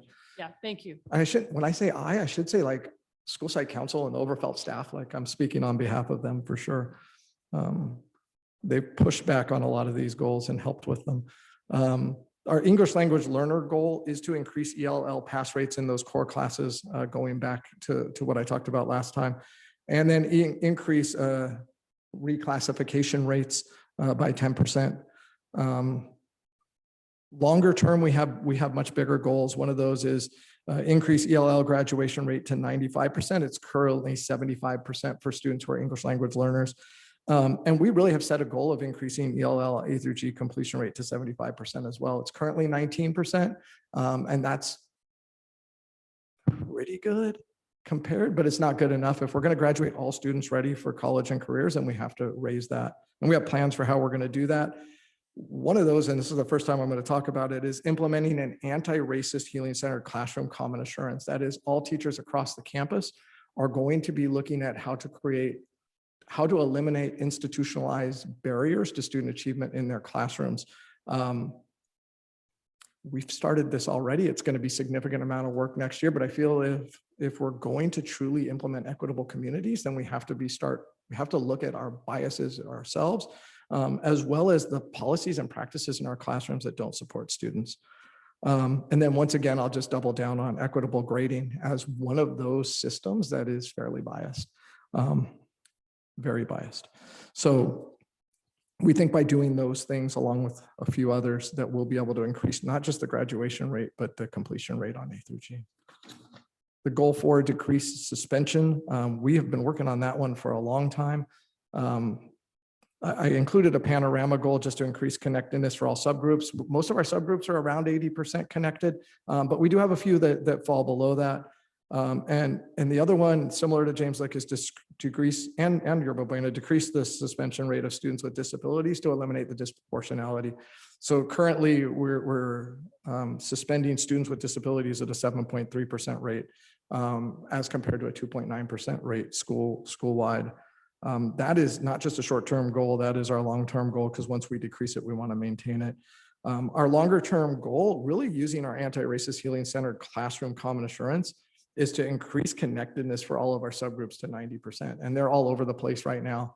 That connectedness goal is a trickier one. But we believe we can do that. And also by implementing school-wide restorative practices within the classroom and then out on campus. And then the fifth one has to do with attendance. And that's another one where we feel like if we can make students feel like they want to be at school and that they're welcome there as they are by increasing cultural awareness, that we'll be able to increase the ADA. We would like to get to 95%. We're at about 94.1. And then make sure that that cultural awareness increases for all subgroups to 80%. And that should get our ADA up to 96%. If students feel welcome the way they are, they should come to school every day. Same basic strategies to do that: anti-racist healing-centered classrooms and the school-wide implementation of restorative practices. Questions? Thank you, Principal Vito, Kiara. I know it's been a while that I have not seen you, and especially every time that graduation, we always try to stop by your house and to celebrate with staff. So I miss that anyway. And I know that I also went to the kickoff, the construction of the theater or student union, but we're probably gonna come back and visit and have a grand opening. We're looking forward to see the new building as a new image, you know, for Overfell community. And I think I'm really glad to see the change at Overfell. I have a question on the, can you go back to the page and you have this expansion? Yeah, in here you mentioned about you, the first column is a decreased suspension of student with disability to eliminate the disproportionality. How is that going to happen? You know, how can you support, you know, the disability student by eliminate, you know, for the suspension? Can you elaborate that a little bit? So vice versa with, you know, the normal students in that category? Yeah, I mean, I think the suspension rate ties right into how students are feeling in the classroom, whether they're finding success, finding a purpose. And as we've had more and more students find success in the classroom, our suspension rates have gone down. When students feel like they're valued for who they are, and that their needs are being met, and that if they miss school or if they get in trouble, they're not going to be as successful. That's one of the shifts, is just helping create classroom climates where students feel like they are welcomed and where they can learn and grow and achieve, right? And so if they're not feeling that way, they're less likely to make decisions that are in line with school. Our approach to students once they have made those decisions has gone away from suspension and has gone completely restorative over the last several years. And at the same time, when we look at who is committing those suspendable offenses, they always tend, not always, but frequently tend to be students with disabilities. And I really attribute that mostly to we haven't created a climate where more of those students are feeling like they can achieve the goals we've set for them. Thank you. All right. Any other board? Yes, board member Lorena Chavez, please. I can't believe I'm saying this publicly, but I know I'm a proud warrior. I'll always be a proud warrior, Mary, always. And I love the Royals. My little brother is a Royal.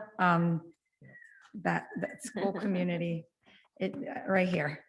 I know you're a warrior. I mean, you're maybe Royal. But you know, it's such a joy to have you here speak.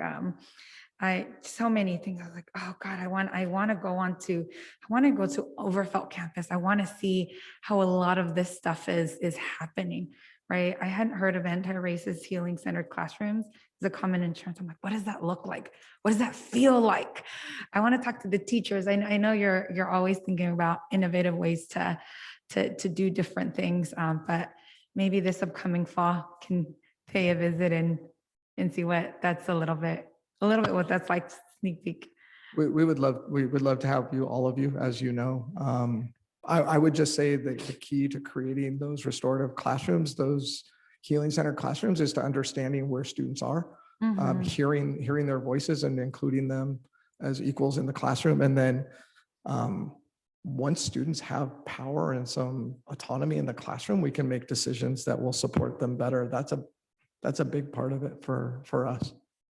That word that you said right now, power. When I think about your presentation and what I feel was the essence, I think of the word power, making sure students have the power in every sense of the word, right? From the day to day with their teachers in every space that they're in Overfell, having their voice in different spaces. But one thing that really hit me right here to the core was when you said, like, I'm not saying every student needs to go to college, but I'm saying they should have the power to make that decision and not have that power taken away from them when they're 14, when they're 13, however old they are, coming into high school. But by the time they graduate, they have the power to make that decision for themselves. And we respect them enough, and we care for them enough, and we support them enough to have that and more, right? So that just, thank you doesn't even begin to express my gratitude. I heard alignment all over.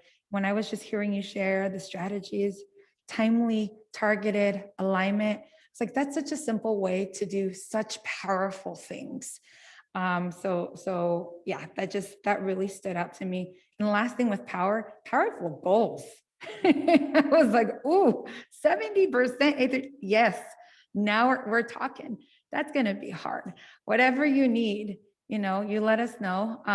Hard, but that belief, that's the most important. And I can tell in your essence that you have it. So thank you. I have to give you a caveat. School site council didn't think they were aggressive enough.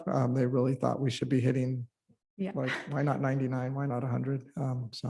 And those are the healthy conversations to be having at all times, right? So yeah, awesome. Thank you. Well, I leave it to Board Member Herrera. You are Overfell alumni. Then Patty Cortese, go ahead first. I mean, so Vito, I know what your commitment is, and I know what your passion is for the kids. And I've been listening to these, our students, listening to these presentations for a while. And I want to ask a philosophical question that's not at all practical. What if our long-term goals were 100%? Like what would that, and this isn't just to you, this is like really to our whole institution, our whole organization, right? What if our goal really is every student graduates 100%? Like would we do different things? Would we hold ourselves differently? Would we hold students differently? I don't know, but I just, I mean, on the one hand, I hear that's an aggressive goal. And I agree, like from where we are, yeah, that is an aggressive goal. But I also wonder, like, if we're really doing the work of transformation, which begins in our thoughts and how we hold things, like, what do you? Yeah, I do. You get what I'm asking? Yeah, I think that's why our vision is all. Like when we're envisioning where we want to be, when we're radically dreaming about the future, we're saying all. But to set a goal that's not achievable in 5 years would be, I don't know, maybe it wouldn't serve us in terms of motivating us to do the work and really look at where can we make this growth, where can we do this incrementally. Obviously, if you set a goal of 75 and you hit 99, you're going to be like, we exceeded our goal. But I wonder if you set a goal of 75, if you would ever get to 99. Yeah, I think that the vision drives where we're going, and we have to keep that front and center. And we just have to look at the goals as like mile markers on the way to that. Because you don't want unrealistic goals that people are looking at and they go, we just can't work towards that. On the other hand, you don't ever want to compromise the end goal, so Right. which would be 100%. So for these SIPSs, when we're looking at long-term goals, those are 5-year goals? Is that what that is? Oh, 5-year goal.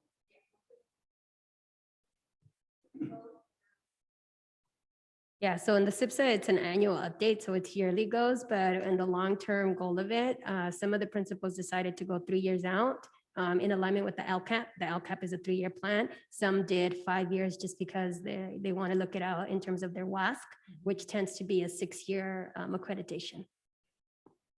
Thank you. Thanks for letting me be a little No. tough on you. No, I like it. Board Member Herrera. I think that it's really tough on all of us to ask that question, that it's not just intention, it's resources. When you want to up, the service and aim for the moon, you can't do it at the same baseline of resources when your demand for services is so obvious, and there are already auxiliary strategies that we're aware of that if we could fund them, we could do them. And so for me, 100% is it looks in all directions. The board superintendent, the site, Legislature. the community, the legislature, what have you, what are we committed to? And most of the time we've been dealing with, one challenge after another around resources, what have you. Anyway, I really appreciate this report, and I can't stop just loving my alma mater, and appreciating so much that you're there, and that you're holding the space for possibility, in the Overfeld community. The demographics seem so similar to when I was there in the last century, and you're on the front lines. All of your team at Overfeld is on the front lines, and I'm appreciating your work very much. Thank you. Thank you. The team is amazing. And when I talk about the team, I include students, parents, and the faculty and staff. Thank you for your leadership and Thank you for your Brian, leadership and for the report. I appreciate the ambitious goal as well as achievable, and see those as milestones, as the end result is still, or the final end goal is always 100%. But I do appreciate your perspective in making sure that your staff are motivated, that they can see that the goals are achievable as well as ambitious. Thank you. All right, Board Member Chavez. And of course, I'm never done, Vito. I'm never done. You're not off the hook yet. I just, one more heartfelt thank you for loving our children the way you do.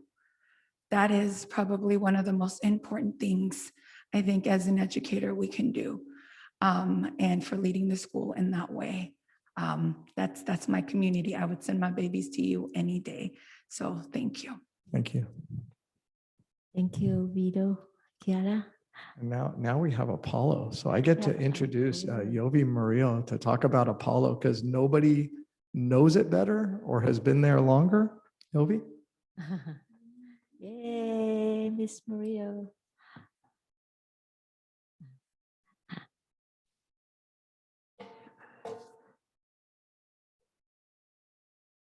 Good evening, board members, superintendent, associate superintendents. My name is Yobi Murillo, and I'd like to present to you about Apollo High School. Building equitable communities, Apollo High School, located on the campus of William C. Oberfeld for the last 25 years.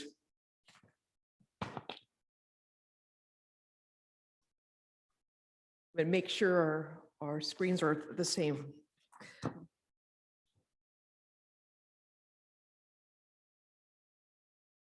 As a district, we're committed to building capacity amongst all staff members to ensure that equity and inclusion are essential principles of our school system.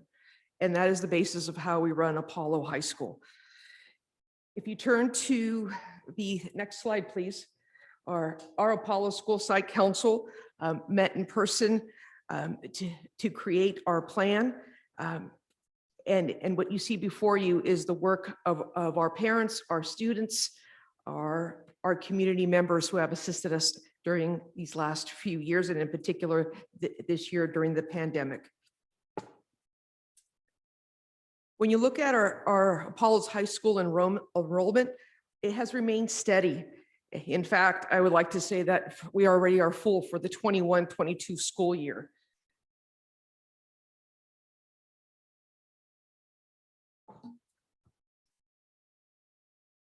When you look at Apollo's enrollment by ethnicity, 90% of the student population is Latino compared to the district population of 50%.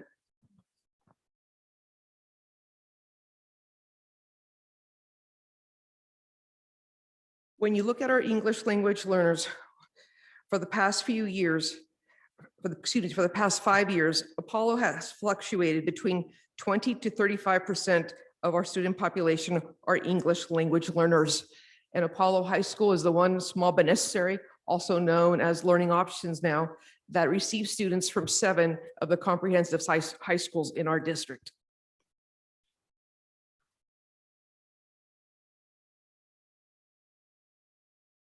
Our Apollo mission is to provide a safe and supportive learning environment using challenging and innovative curricula that motivate students to reach their full potential, develop the skills required to further their education, and compete in a global society. At Apollo, we say we lead. We're leaders of tomorrow, effective communicators, academically resilient, developers of a college and career plan.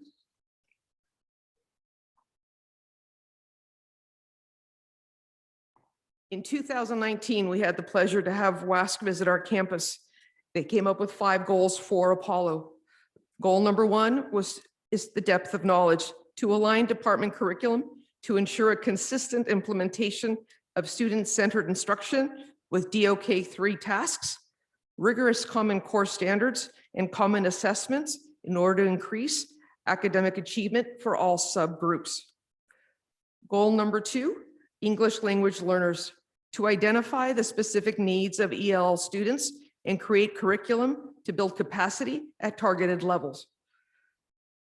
Goal number 3, college and career readiness. Increase college readiness and career preparedness by providing more access for students to their interested pathways and opportunities. And goal number 4, emergency and safety, to improve the academic culture and school climate by creating a safe learning environment. And our last goal, goal number 5, maintaining data collection system, which I have to say is a big task when you work in the world of alternative ed. So to maintain and grow school data collection so that we can have the data to prove the work that we do at Apollo High School. Goal number 1, college and career readiness. I have to start by saying, if you look on the right-hand side under metrics, 20% of our senior class from Apollo High School was accepted to the CSU system. Absolutely amazing in the world of alternative ed that 20% of our senior class will be attending the CSU system. What's also amazing is that 89% of our 2021 senior class is already enrolled in junior college, already has their class schedule, already has their financial aid taken care of. As well, that 89% does include junior college, but also vocational training. We are of the belief that not everyone is going to go to a 4-year university. So what other options do we provide for our students so that all have an option after school, and it's their option, not our option? And lastly, 33% of our students, while seniors at Apollo High School, attended a junior college class. And for our vocational, 20% of Apollo students attended SVCTE. So when we look at college and career readiness, one of the biggest things is we look at every opportunity, we provide every opportunity for our students so that they are making the decision and we are merely providing the avenues for them to move forward. We have shared with them that when they choose their career, when they are doing what they love, then it's not really a job. So how do we achieve this? In order to achieve college and career readiness, it is important that Apollo continue to raise our level of rigor in DOK3. Apollo's instructional coach, thank you, Teresa Marquez, has been instrumental in guiding us toward the goal of raising our academic rigor. With the support of our instructional coach, Apollo staff focused on scope and sequence that would guide the staff, department, and academic collaborations. During the 2020 school year, the focus for each of our 4 content areas, math, science, social science, and English, was to develop writing tasks at the DOK level 3 and implement ELL strategies to support student learning. Teachers then conducted a task analysis and identified trends to support student performance. For goal number 2, graduation rates. Under the Apollo annual goals, I wrote to increase graduation rate by 3%. Our current graduation rate for the last 4 years has been 94%.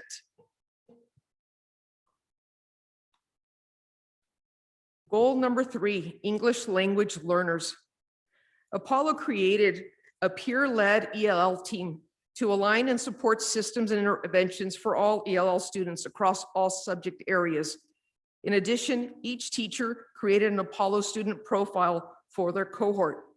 Teachers access and update the student profile data so that we can engage in deeper conversations around increasing the rigor of tasks and engaging with instructional practices that would support academic growth for ELL students.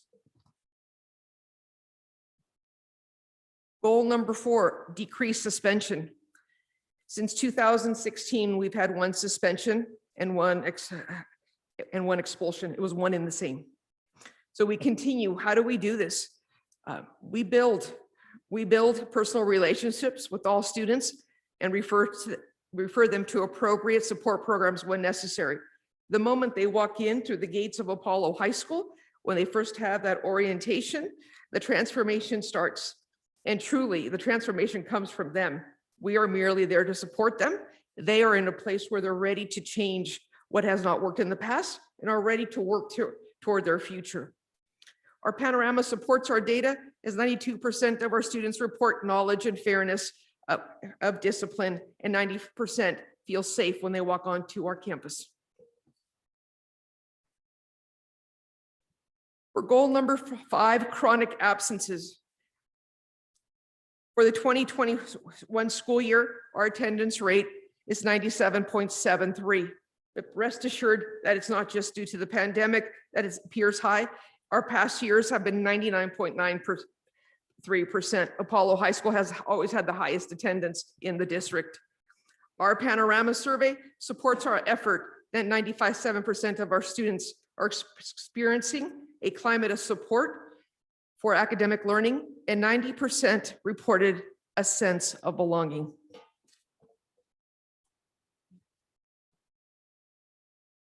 Questions? All right. Thank you, Ms. Yovi Murillo, for your presentation. I want to congratulate for you that you have a 94% of graduation rate for our student.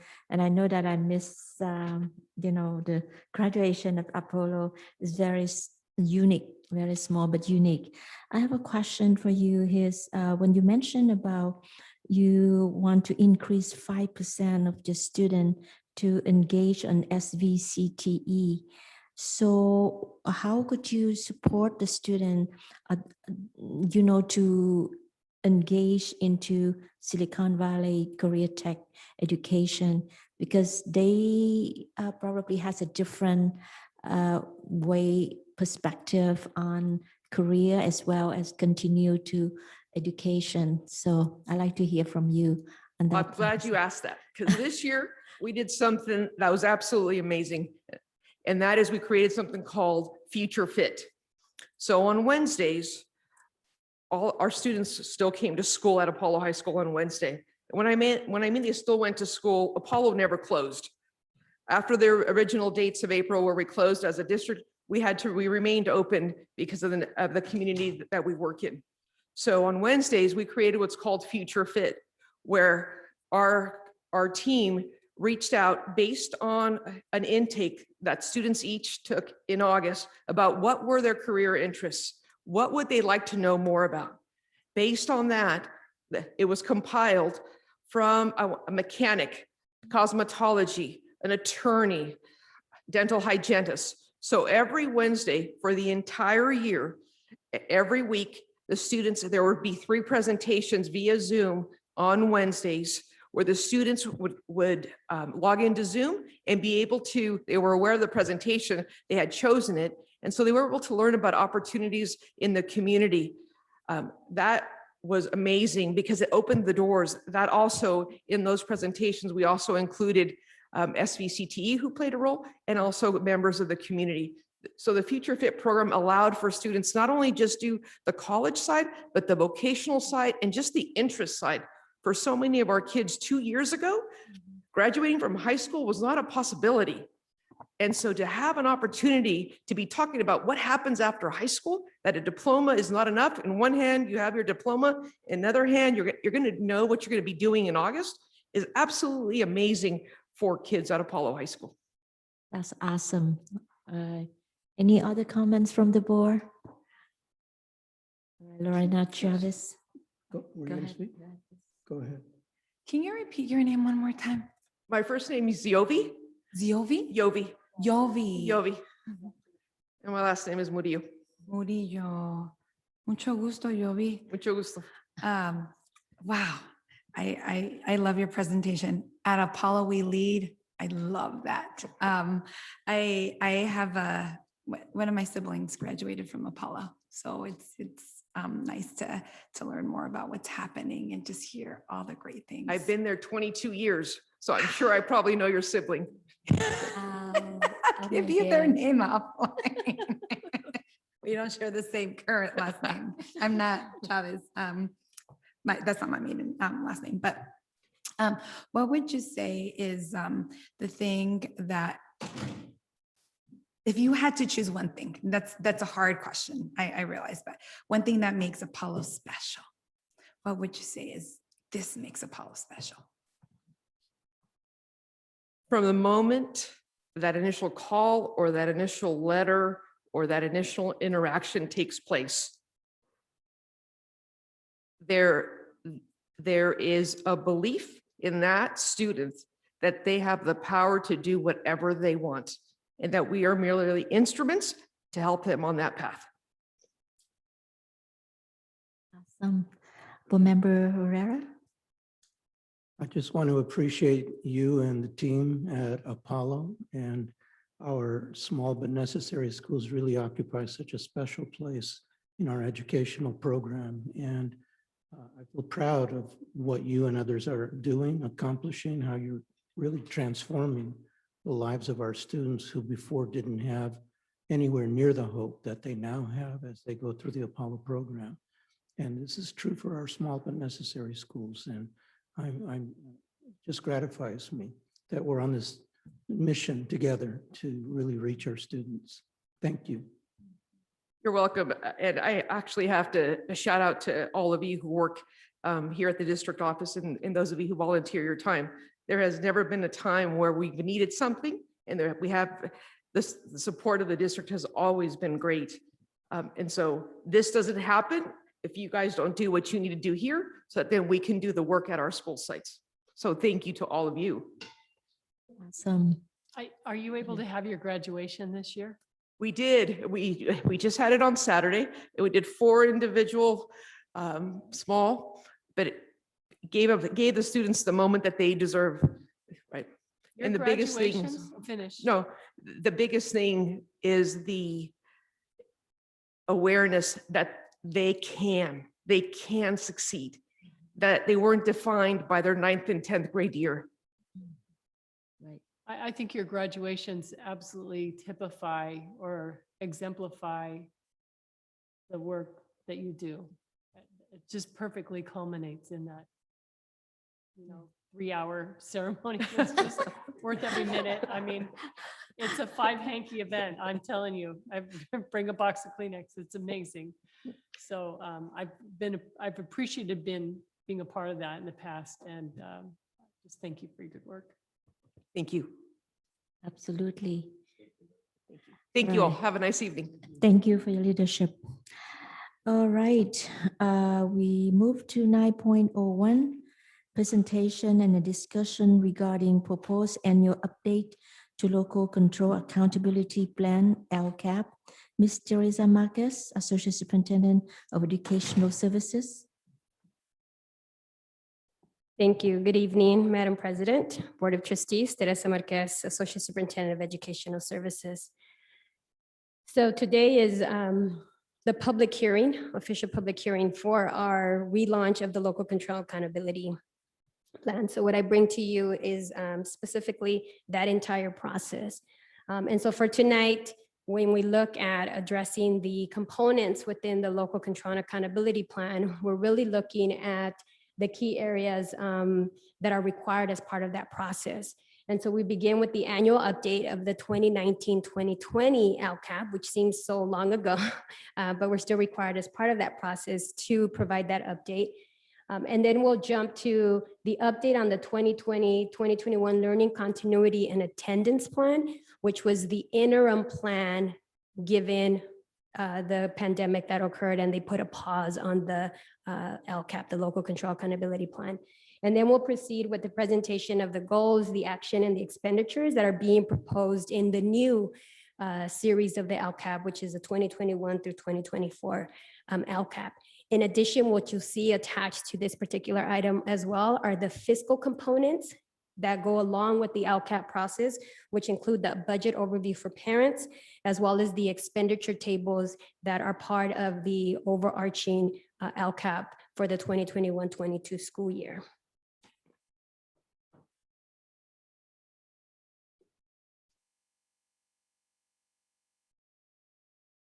Am I controlling it? Oh, there it goes. Okay, thank you. So we begin with our commitment and our promise. So although the LCAP does come with a number of requirements, compliance components, we really want to look at it through the lens of what our commitment and our promises to our community. And that's that all our students will graduate college and career ready.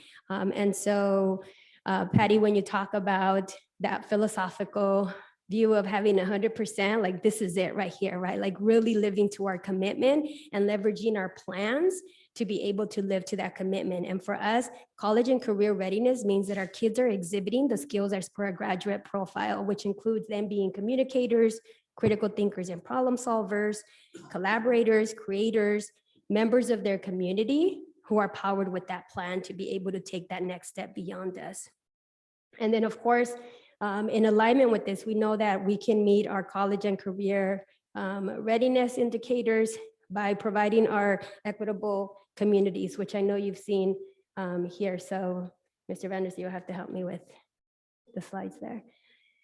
And so for us, again, the LCAP is going to embody this. It's really going to speak to how we're going to leverage this particular plan to continue to build our equitable communities where all our students are welcomed as they are, with their areas of need and strength are not only known but supported, where all the adults in the system are positively responding to whatever needs it is that they may bring, and where when being presented with assignments and tasks, it's really going to push their skills so that they're able to think critically and meet those skills that I mentioned as part of the graduate profile. So just as a reminder, what's the LCAP? And so the LCAP is intended to be a 3-year plan. Every single school district in the state of California has to participate in this process. And so when you look at what has to be contained within the LCAP, it has to be aligned to 8 key state priorities that you see there on the screen. One priority is around basic services, meaning are our teachers credentialed appropriately, are our facilities in good repair. Another priority is around the implementation of state standards. So really looking at our content areas and ensuring that the content, the instruction is indeed aligned with what the state has adopted as part of their framework for that content. In terms of parental involvement, they want us to really be able to look at the active participation of our parents, not only just in events, but in the decision-making process. The 4th priority is around pupil achievement, looking at our measures, our metrics for college and career readiness, which for us, a huge one is the A through G completion rate.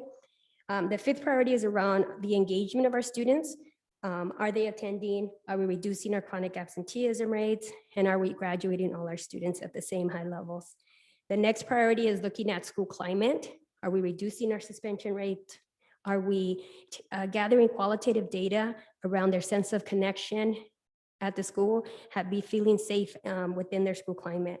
And then the last 2 are specific to making sure that we're providing a broad course of study and that our students are excelling within that broad course of study, which would include taking STEM courses, taking various CTE pathways, and of course their core content areas. And so again, for us, an opportunity to truly leverage the LCAP for us to respond as a system, to look at it from those 3 key components of policy, access, and practice, and really begin to leverage. Here we have this opportunity that has been presented to us, yes, as supplemental funds to target 3 very specific student populations, but how do we really leverage that to ensure that we're responding as a system from those key components of policy, access, and practice? And so I begin with the update. And so back in 2019, 2020, we had our third cycle or the final year of the 3-year cycle of the LCAP. And then our schools closed. But we're still now, as part of the process of the relaunch, expected to provide an update. And so we had the 5 key goals that you've heard repeated through the single plan for students achievement as our sites have been presented.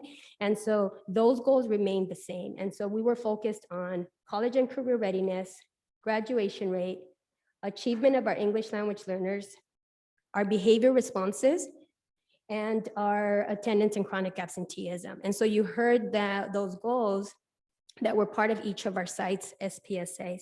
And so the 2019-2020 LCAP continued with those goals. And specifically, if we go to the next slide, Mr. Van Der Zee, if you remember, we targeted them in 3 key areas: academic support, social, emotional, and mental health support, and parent engagement. And I'll just highlight a few of the key areas in each of those. And so if you recall, as part of the 1920 LCAP, we looked at maintaining smaller class size across all our courses for academic support. So students and teachers can engage with each other more in one-to-one in smaller groups. We supported summer school year after year as part of the LCAP to ensure that our students were able to recover their credits and or accelerate so that they're able to be college and career ready, as well as increase our graduation rate. And then we added school counselors. We saw back then in that 3-year cycle that that was a huge need that our community was asking for when we did the LCAP forums. And so we carried on the school counselors so that students can have that academic advising support as well as social emotional learning. We also, if you remember, as part of that cycle, brought in our social workers, and we maintained the social workers at each of our sites. And then finally, when it came to the 3rd key area around parent engagement, we continue to support and maintain the parent and community involvement specialists at each of our sites. And so these were the 3 key areas and some of the key action items that were included as part of that 1920 LCAP. And so when you look at what were some of the successes that we can recall back from each of those areas. And so specifically around goal 1, I talked about the academic counselors being added and really looking at reducing the ratio so that they can really support the students. That was one of the greatest success of that goal 1, is being able to have the school counselors to really begin to build around the common assurances for how they were going to engage with students. They started coming together and looking at the ASCA model for school counseling. And goal 2, when you looked at graduation rate, one of the bigger successes was around, let's see anymore. Get my glasses.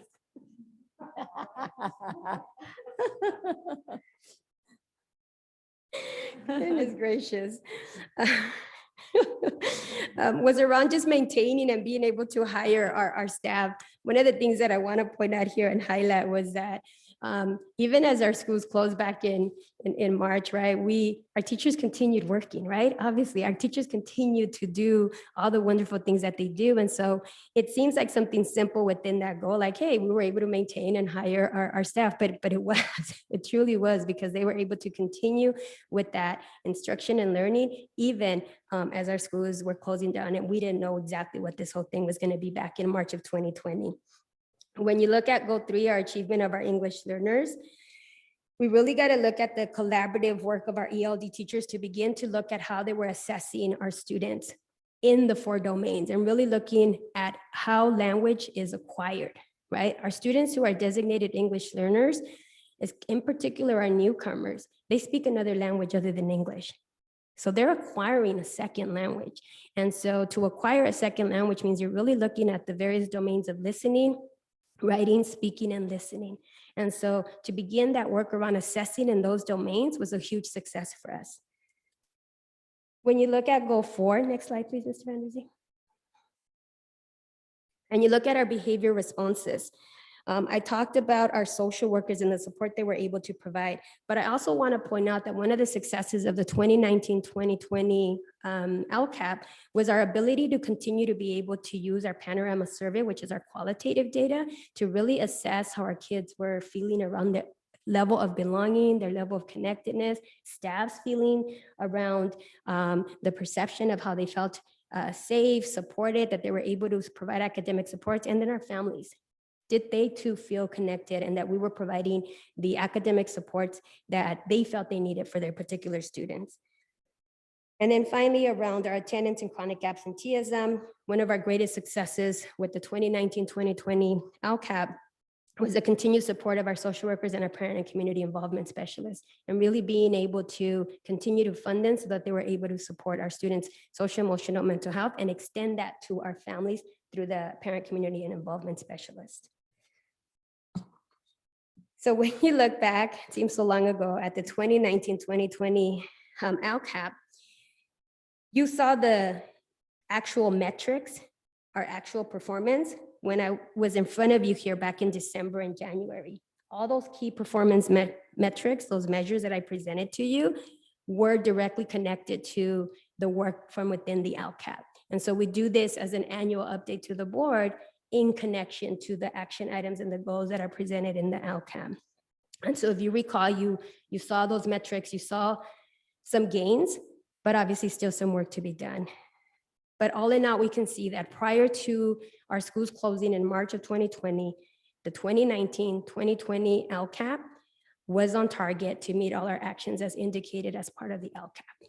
And so I just want to point that out, that we were on track to continue the work that was listed in there. Obviously, our schools closed, and we had to put a pause to that.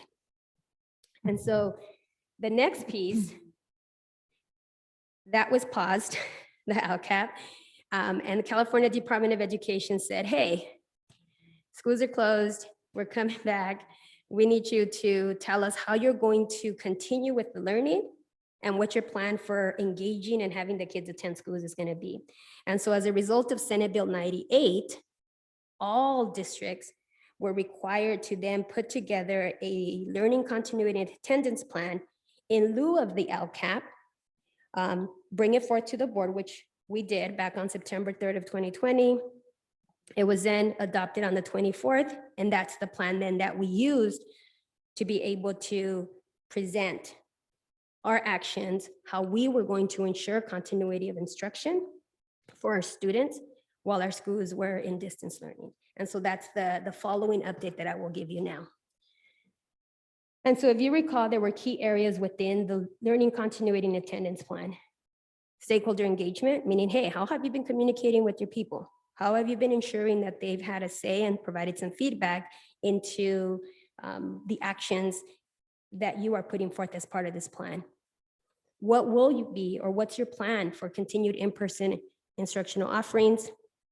What's your distance learning program look like? What are your strategies to prevent or address pupil learning loss? What are the supports that are going to be in place for mental health and social emotional well-being? How are you going to continue to engage your students and conduct outreach? And are you going to continue to provide one of the basic needs for our students, which is school nutrition? And again, back in September, when I brought the plan forth to you, I recall letting you know that, again, although this was something of compliance, how do we leverage it to continue to work towards building equitable communities, even during a distance learning year, even during this very troubling pandemic?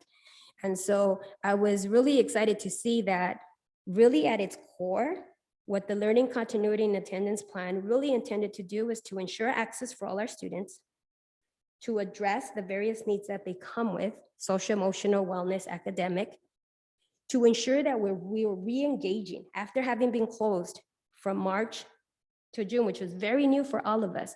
How then were we going to re-engage with our students when we returned in the fall?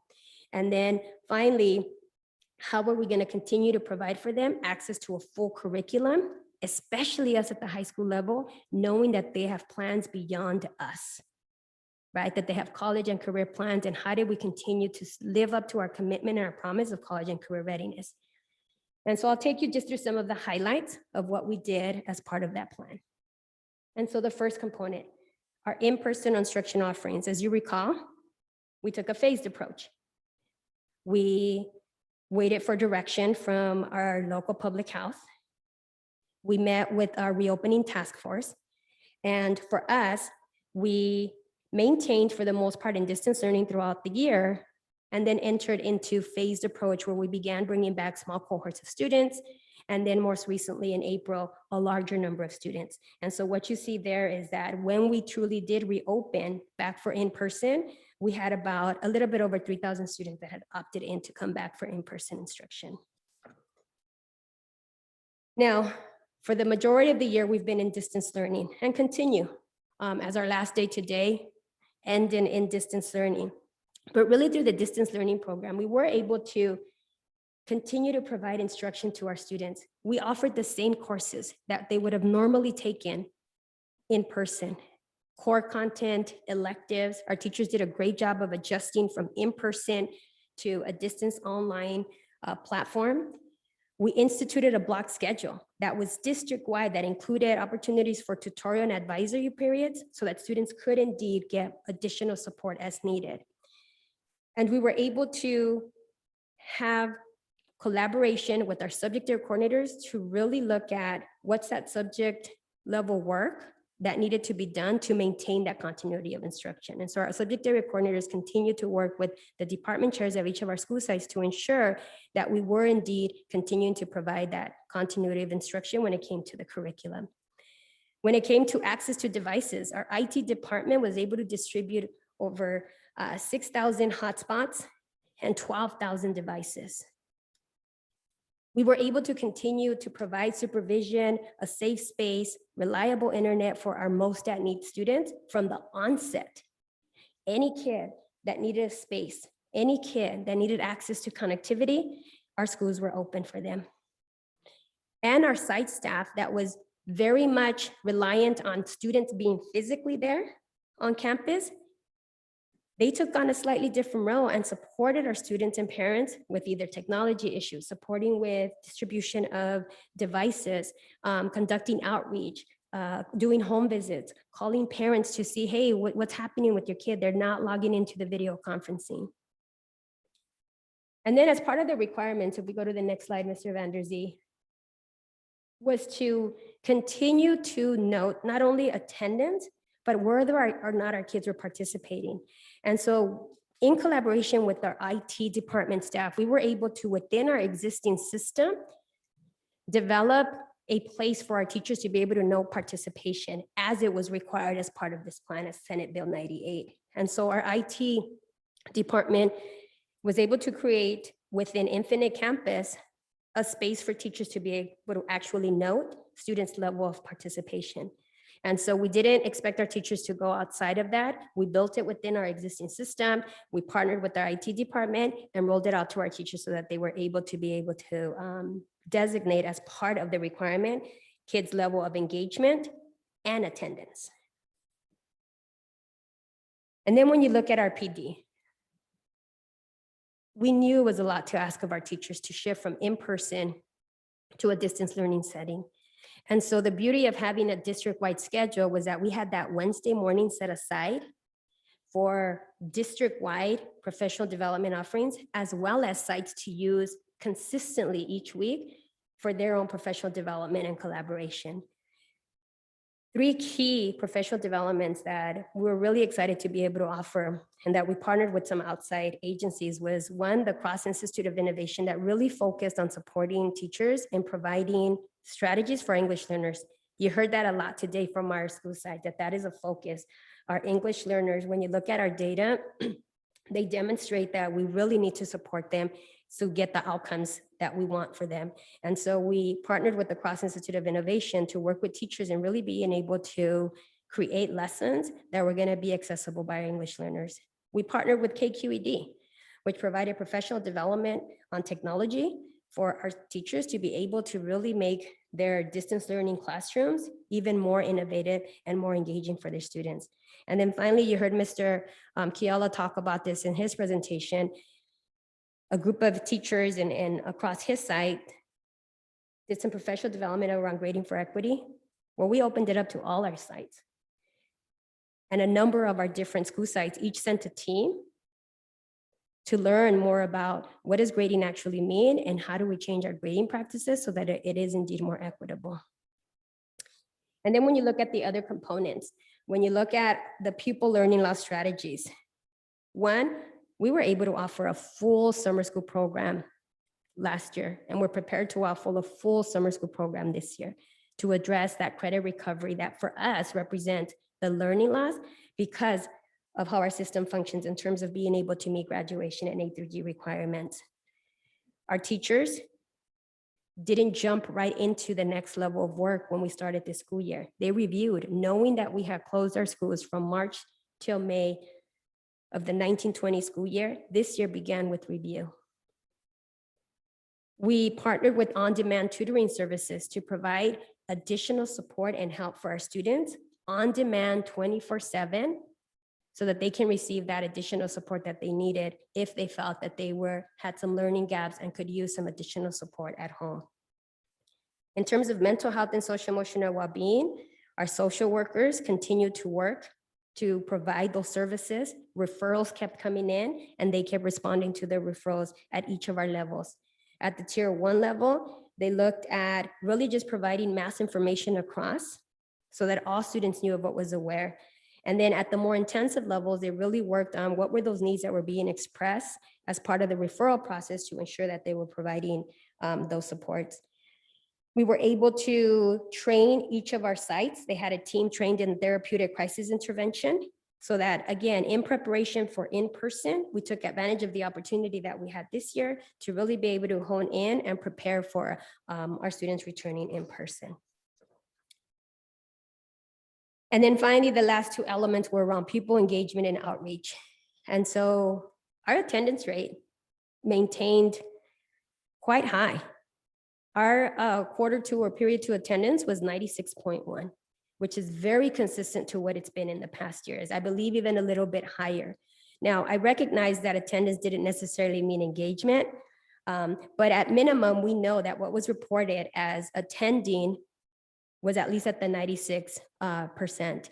And so those students that weren't attending, that weren't engaging, that's where the staff, as I mentioned previously, was able to really take on and shift their role to communicate, to call, to do home visits, to really meet with the student and the families to ensure that if it was an issue of connectivity, resolving that.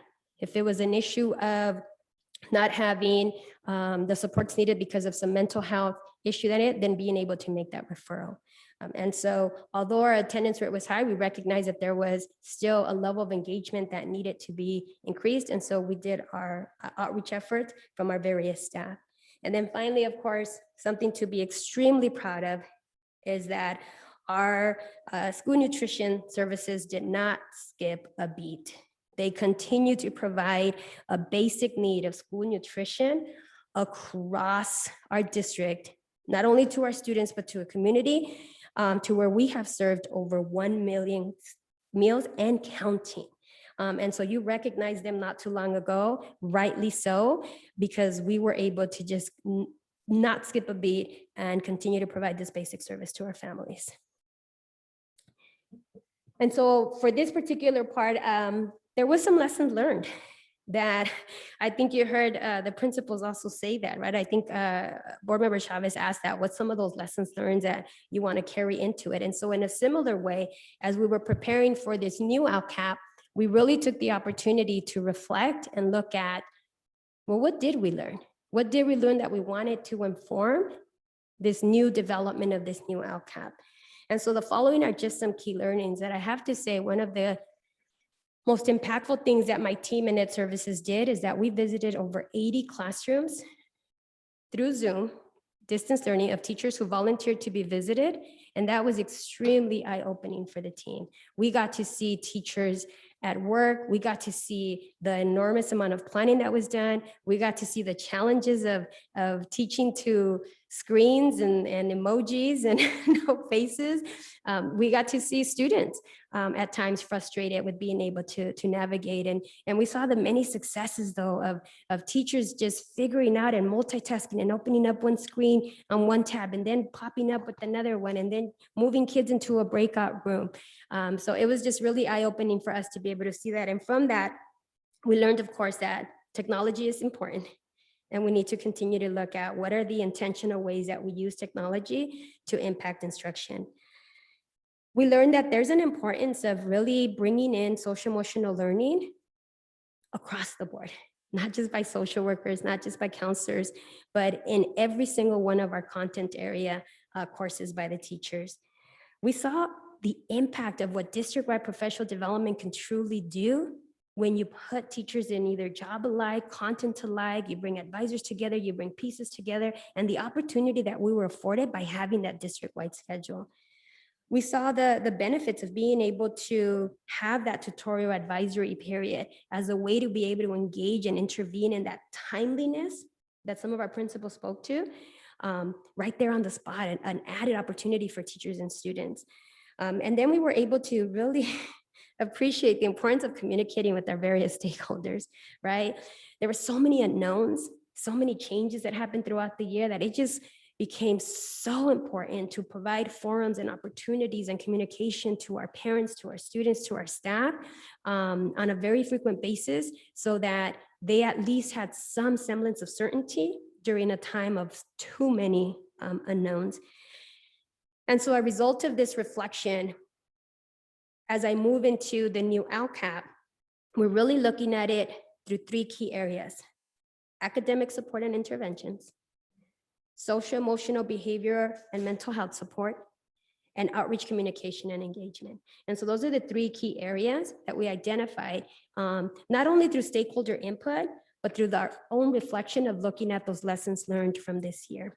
And so now I shift you to our new relaunch of the LCAP, our 2021-24 LCAP.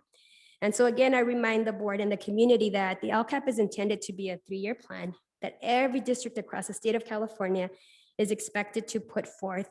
And it's intended to be where you describe your goals, your actions, and your expenditures connected to metrics. For us, it's our key performance measures. But I really wanted to take an opportunity to really leverage this plan. And I wanted it to be a living plan that really addresses those systems responses that I've been speaking to the board and our community about, so that it really targeted our response to the needs of all our students. I wanted it to tell our story. Who are we as a district? Who are we and what are we about and what do we want to accomplish? What are our strengths? What are our areas of growth? Can you hear the voice of the staff, the students, and the parents within the plan? And does it bring everything together? Does it make connections for us? Does it align our goals and actions with our budget and with those key performance measures? And then at the core of it, does it demonstrate that we're really about equity? And so hopefully you've had an opportunity to review the plan. It's a very long one in its entirety. And I hope that these points that I have stressed, you can actually go through and check them off and say, wow, this plan truly does do this. And so let me take you through the process. We did a number of stakeholder forums through Zoom in preparation for this year's LCAP. And at the core, what I asked the stakeholders was, what are the system responses that we need to ensure all students achieve at high levels, right? And I even further defined, I said, what do we mean by all, right? Because I come with the lens as a parent of a AP student. I come to this as a teacher of English learners. So when I say all, what do I mean by all? And so students with disability, English learners, struggling learners, accelerated learners, all our students. And in particular, what's the evidence that we're going to use?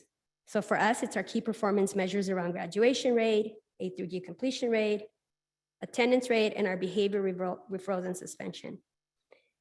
Now, I started this globally because I knew that in particular for the LCAP is specifically allocated to provide increased services, additional supplemental services to 3 key target populations: our foster youth, our English language learners, and our low-income students. Now, although we qualify for funding because of these 3 target populations, unduplicated counts, we have to recognize that there's a lot of intersectionality. There's intersectionality not only within the program designation, but with race and ethnicity. And so when we look at it, although yes, it's specifically targeting these three populations, we know that if we work to serve our most vulnerable, most at need student populations, we're really going to support all our students. And so as I mentioned, we did quite a bit of stakeholder forums. And so you could see here, I did a number of stakeholder forums for community and parents. I did some specific sessions as part of Coffee with Principals. I had principals invite me to be part of their sessions. I did a session for administrators to get their input, did sessions for certificated staff, classified staff, went to the CSCA leadership, went to our DAC-DLAC advisory committee, and then I did individual sessions for students as well. So that by affinity groups, they can tell me specifically what was their feedback and input based on their experience. So when we go to the next slide, I've summarized just some of those key findings, and I know they're hard to see there. They're a little bit clearer to see in the actual plan, but I'll just highlight some pieces here. One of the key aspects of the LCAP is to really look at how do we improve our parental involvement. And so across the board, you can see that it was actually very common. The responses from our staff, our students, and our parents. Essentially, they want to see improved communication between parents, counselors, and teachers. That was across the board. What was the most interesting to me is the student response. Students really wanted their parents to be involved in the decision-making process. And so that came out more so with the student responses than even the staff and parent responses. When you look at what would be, when asked, what would be the most important services to provide across the board, the top two responses that were given were social, emotional, and mental health support and academic counseling across the board for our staff, our students, and our parents.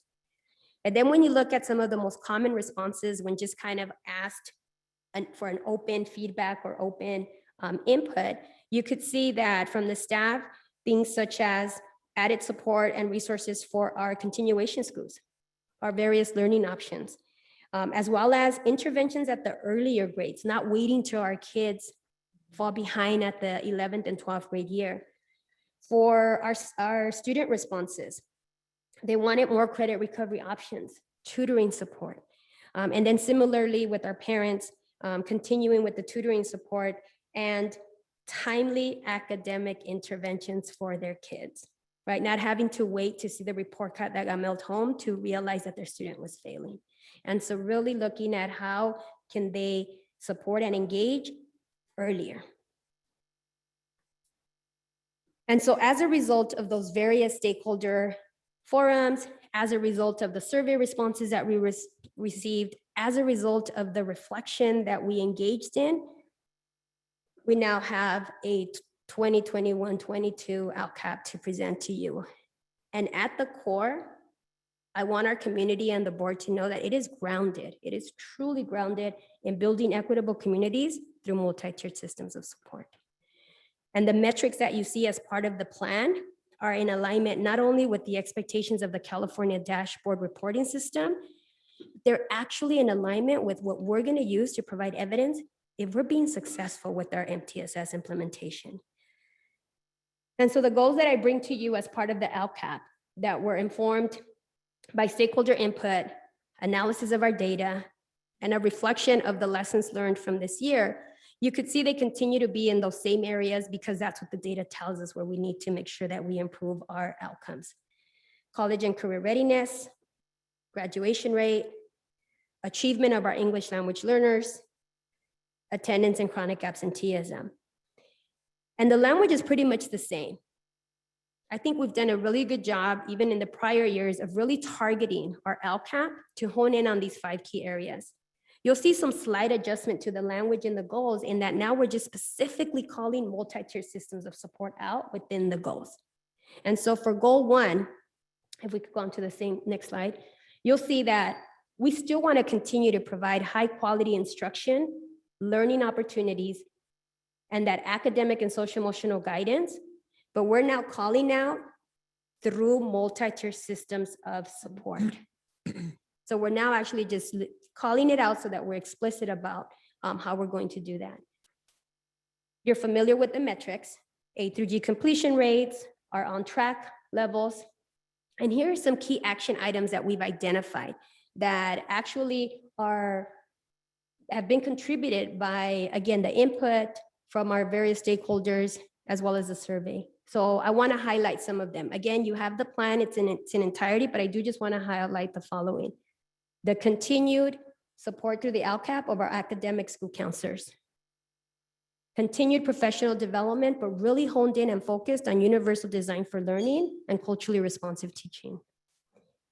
You heard a few of our principals talk about this new role that we're adding, our multi-tiered systems of support teacher on special assignment to support each of our school sites in implementation and coordination of our tier 1 level universal quality instruction for all students.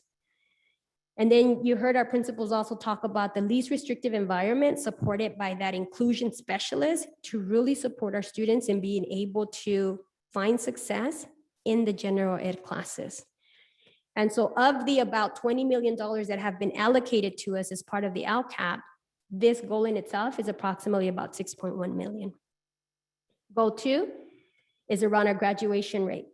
So really continuing to provide that learning environment that is one where students feel safe, both physically and emotionally, to be able to make that yearly progress, right? How are they doing after 9th grade year, after 10th? And so some of the key action items here is continuing with our various credit recovery options, which include Cyber High and summer school.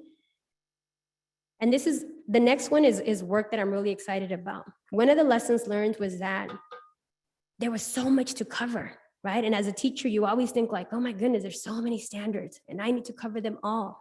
So really working to identify the priority standards across each content areas to be able to go deep into those as opposed to just feel you have to cover them all and really be able to do the work around identifying what are the skills and those priority standards that we can then have alignment across the district.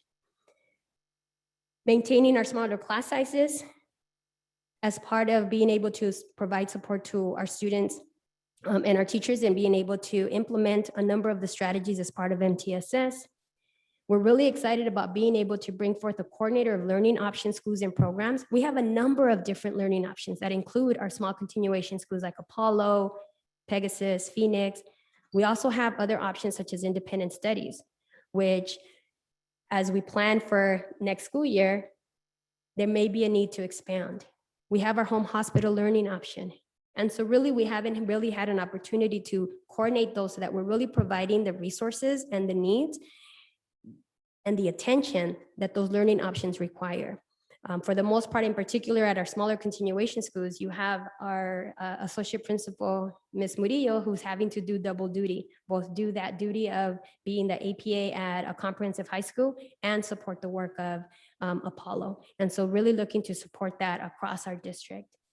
Additionally, we're going to continue to support and fund our parent and community involvement specialists, and we're going to continue with our on-demand tutoring options for our students. And so for this particular goal, we've allocated approximately $10.8 million of the 20 million allocated. Goal 3, specific to the progress and academic success of our English learners. We continue and carry on the same goal as with the 2019-20. The one addition is now we're specifically calling out the English Learner Roadmap, which is the California Department of Education's guide to improving results for English learners. It's research-based, it's been vetted, and it was co-created by teachers across the state of California. And so we're really calling it out because it's not only has it been researched and vetted and demonstrated success for English learners, but it's in alignment with our multi-tier systems of support.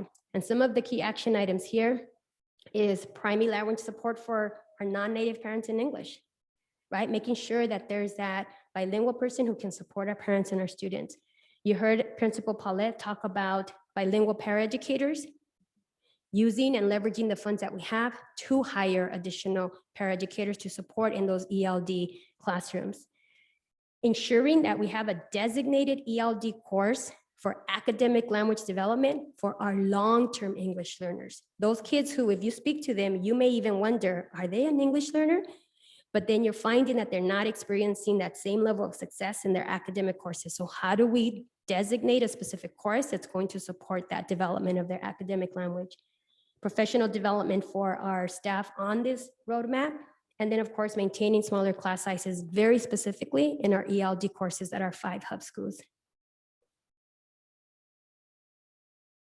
Our fourth goal is around behavior responses, and this is very much connected to our work around MTSS and the Uniform Behavior Response Matrix, which you will be taking action on a little bit later on the agenda.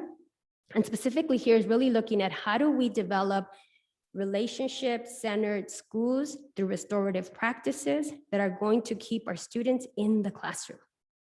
So we're maximizing their instructional time. And so some of the key action items here is our continued support of school social workers and the addition of 9 mental health and wellness social workers at our most at need sites. Currently, we've had about 13 across our sites. We're going to be adding 9 social workers at our most at need sites through the development of this new LCAP.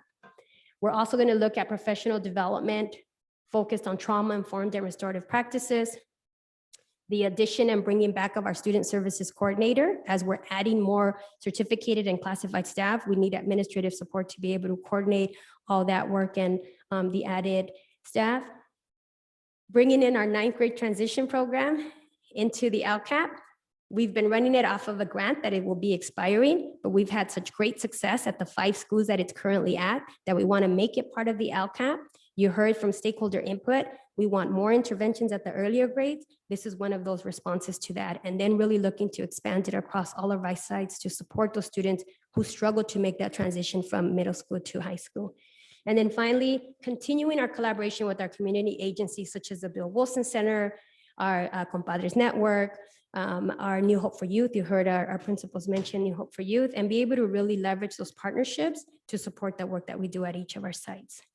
And then finally, around our attendance and chronic absenteeism, really looking to engage and connect with our families, because if they feel connected and engaged, 1, the kids will come, and 2, the parents will feel more supported in having their kids come to us. And so some of the key action items here that I'm really excited about is we're adding 2 child welfare and attendance support counselors to support our smaller continuation schools. And so that was something that was really clear from the stakeholder input. They really looked at how do we support and bring more resources to our various learning options, in particular, our continuation schools. And so we're looking to really hone in on bringing forth the resources in the form of counselors that really have that specialization, that credential in child welfare and attendance to ensure that they're actually coming to our learning options.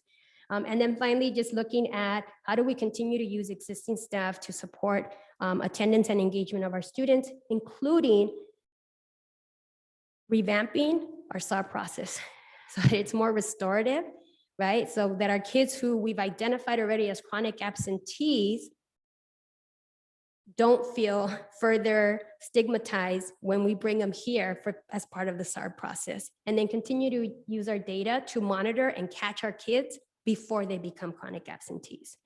And so those are the 5 goals, and the approximate cost for this one is a little bit under 600,000 for this one, because a lot of the actions for this one are going to be done with existing staff.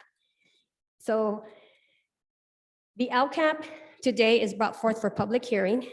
I will return on June 24th for action. I promise I won't have a long presentation, given that I presented to you tonight, but I bring forth to you a LCAP that has met all the requirements as are required per the California Department of Education for you to review and offer public comment. Thank you.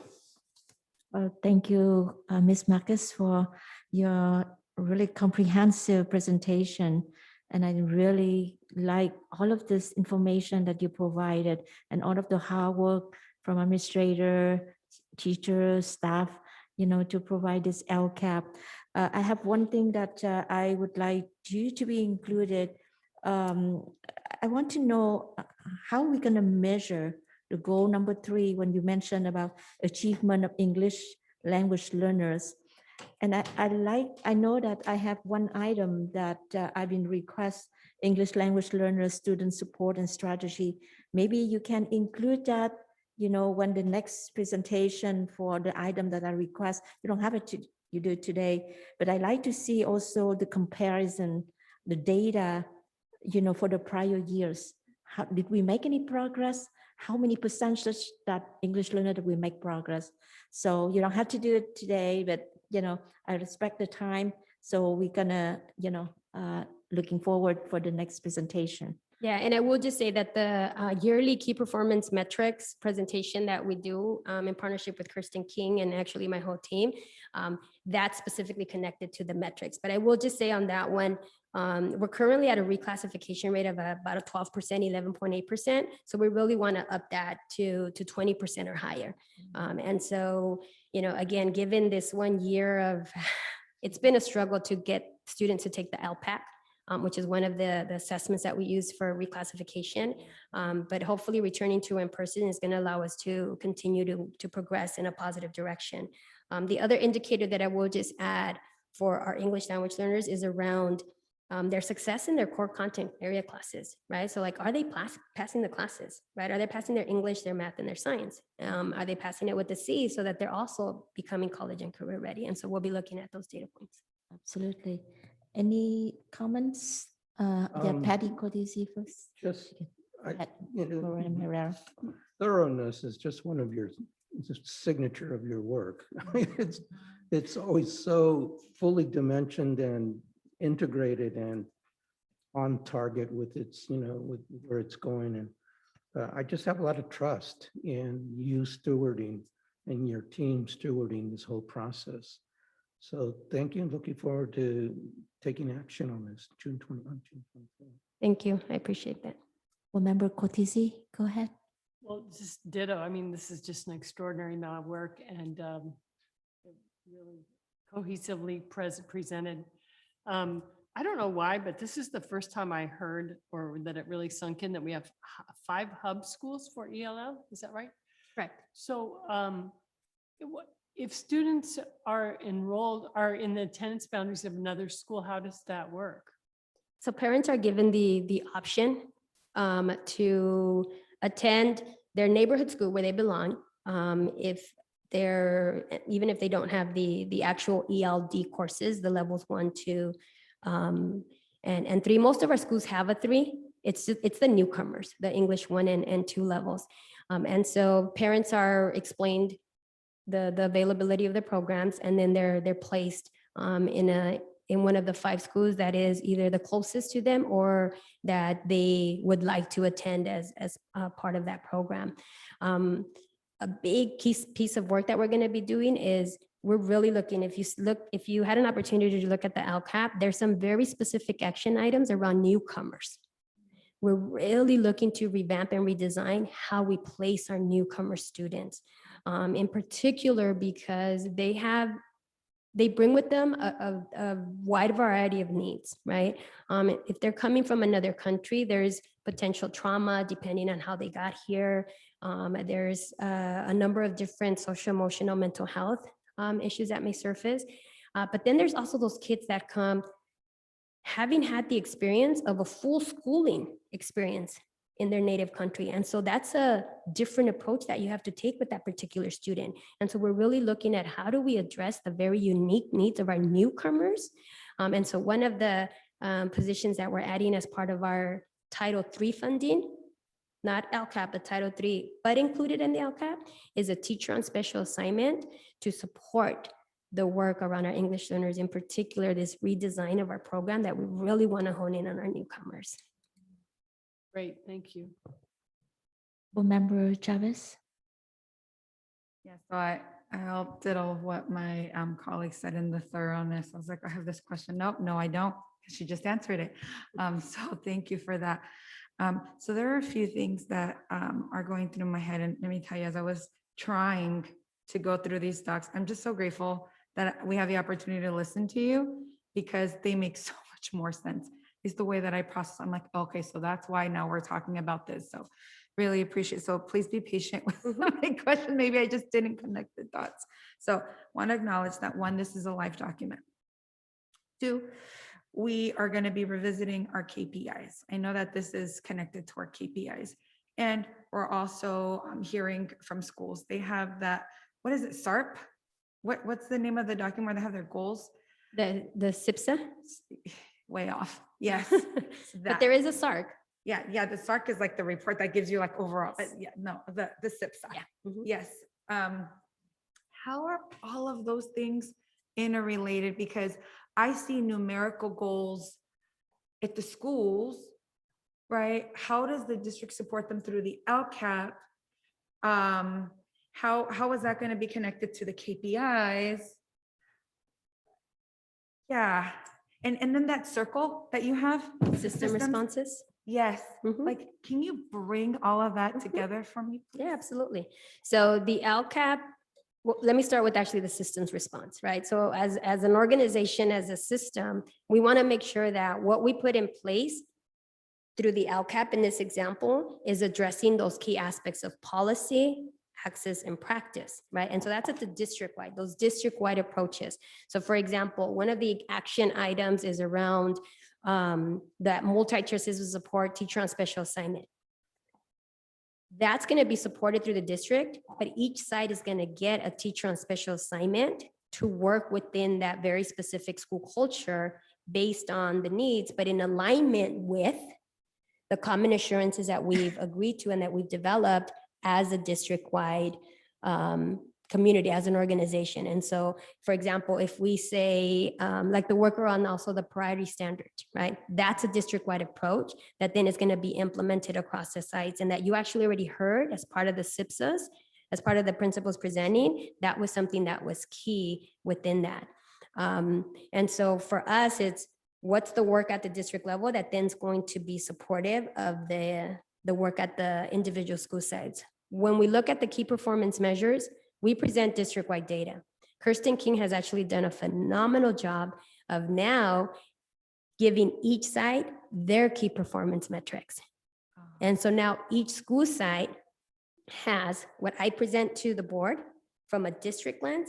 Now she's created those same metrics by school and shared them with each site. So as they're meeting with their staff, as they're meeting and presenting their SIPSA, those key metrics are now included. So they have suspension rates, they have graduation rates, they have on-track rates. And so now there's a matching of the district-wide key performance measures, and each school now has their own key performance measures.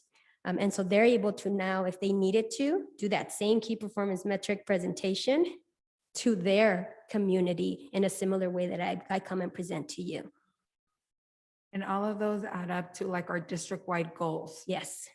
Yes. And so if you saw, they all had the overarching LCAP goal around college and It's the same career. ones, The same ones, the right? 5, yeah. These are new, so slightly different now. They're going to have to adjust them a little I bit. see. But you saw all of them then off of that goal, right? They said, okay, that means that for us, this is what it looks like for us, See.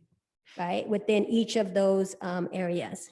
So it was like a rigorous push, like, hey, this is what your goal should be. This is why, based on your data coming from the district Yeah. office. And then they got the opportunity to make sense of it at their Mhm. school sites and what their. Yeah, like schools they were and provided the council. template and then they went, if you saw the template was pretty similar. Now, there's still some work to be done, right? We recognize that for some of our school sites, there's a little bit more clarity potentially that's needed in terms of more structure similar to the LCAP, where in the LCAP, I don't know if you got an opportunity to see, we have the baseline data, Yeah. right? So you could see here's where we currently are, right? So as an example, right, the reclassification rate is 11.8. Well, where do you want to be in a couple of years? Okay, then we have to indicate where we want to be in a couple of years. So you have your starting point or your baseline, and you have then your expected outcome. And then you'll be expected to do those annual updates, right? And so bringing that alignment so that when you hear site principals speak, they can say, we're currently here, which many of them did, and now we want to go to this level.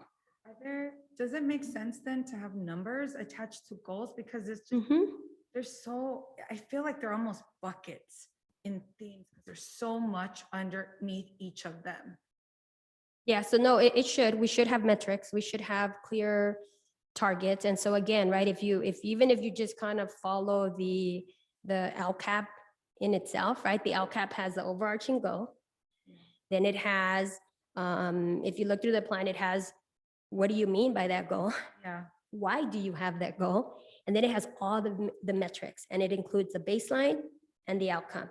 And then it has the action items that speaks to it. So in a similar way, when you look at the single plan for student achievement, the SIPSA, that's how we want to be then formulating our SIPSA. And so that's work that we need to do, right? We need to make sure that when we meet with our principals, that we're communicating that alignment so that the goals that you see moving forward will have key metrics that they can actually say, here's the overarching goal, but then here are the metrics, right? So if my goal is similar to this, right? Provide program support and instruction aligned with the roadmap, then how are we going to measure that? I think Okay, it's, I think- sorry, we have 20 more minutes before 10 p.m.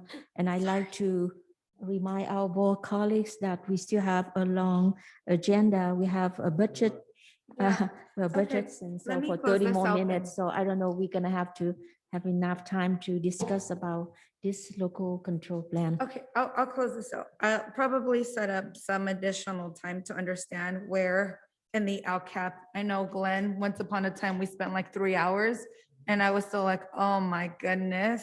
Mm. So to be continued, but thank you, Teresa, for a very, very thorough presentation. Thank you.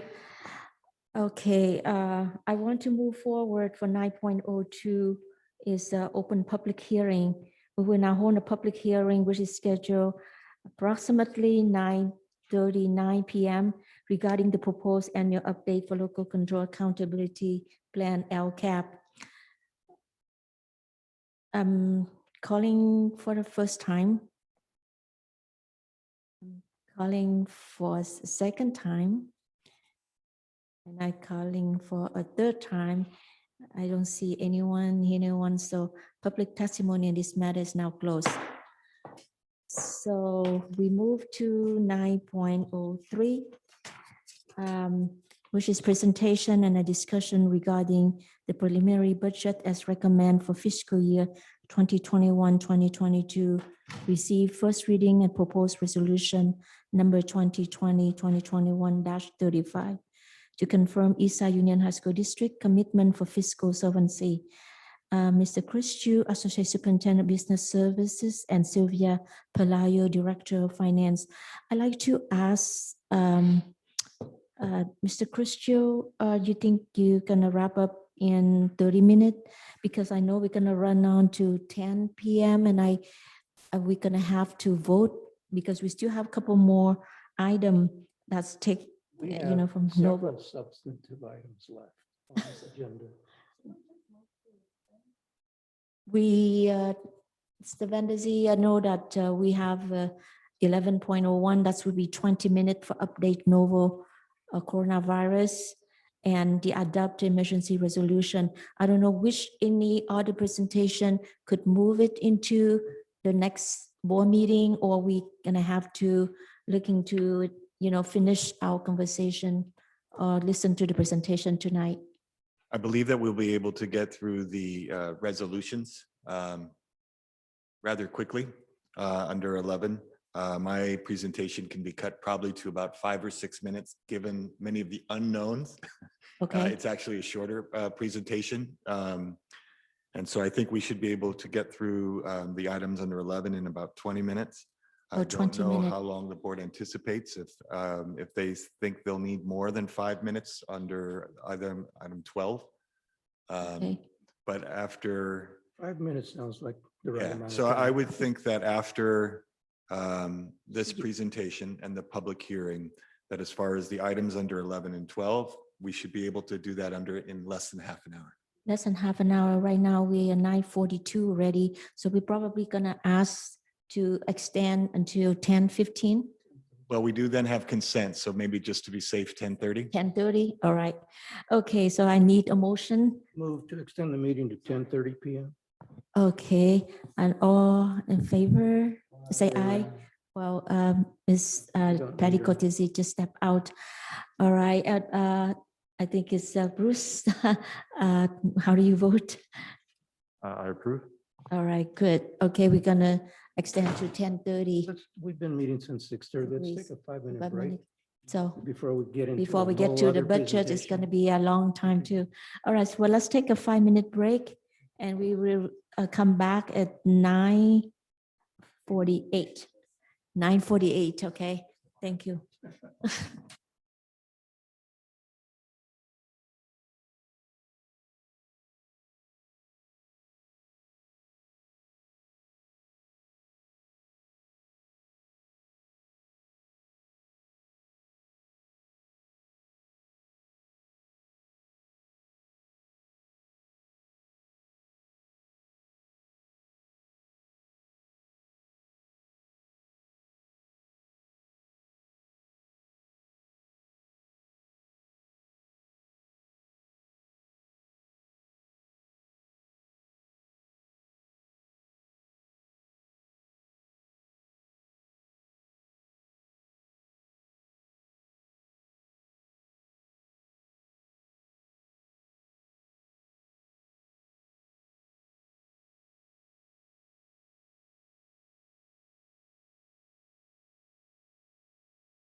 Thank you, Chris Chu, for your patience and staff for your patience. I think now is 9:49, so let's move on.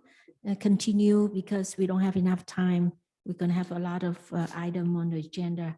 So go ahead, please start it. Okay, good evening, everyone. Thank you. So tonight is our first look at the preliminary 21-22 budget for next year. Before I get too far into the presentation, I do want to say my traditional thank yous and acknowledgements.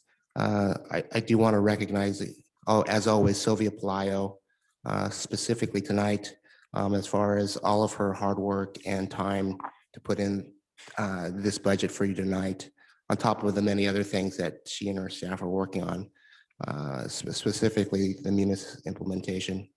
I also like to recognize Associate Superintendent Teresa Marquez, thank her and her staff as well, because as we sit down and build up the budget, as you can see, it is very much in alignment with our LCAP plan. So a lot of the discussions that have gone into building the budget first start off with the conversations about what we are doing as a district in terms of the LCAP plan. So with that, I'm going to kind of go through the presentation.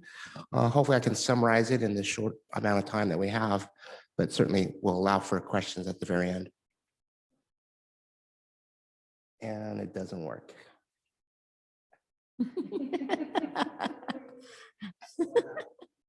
It works. It works. It works.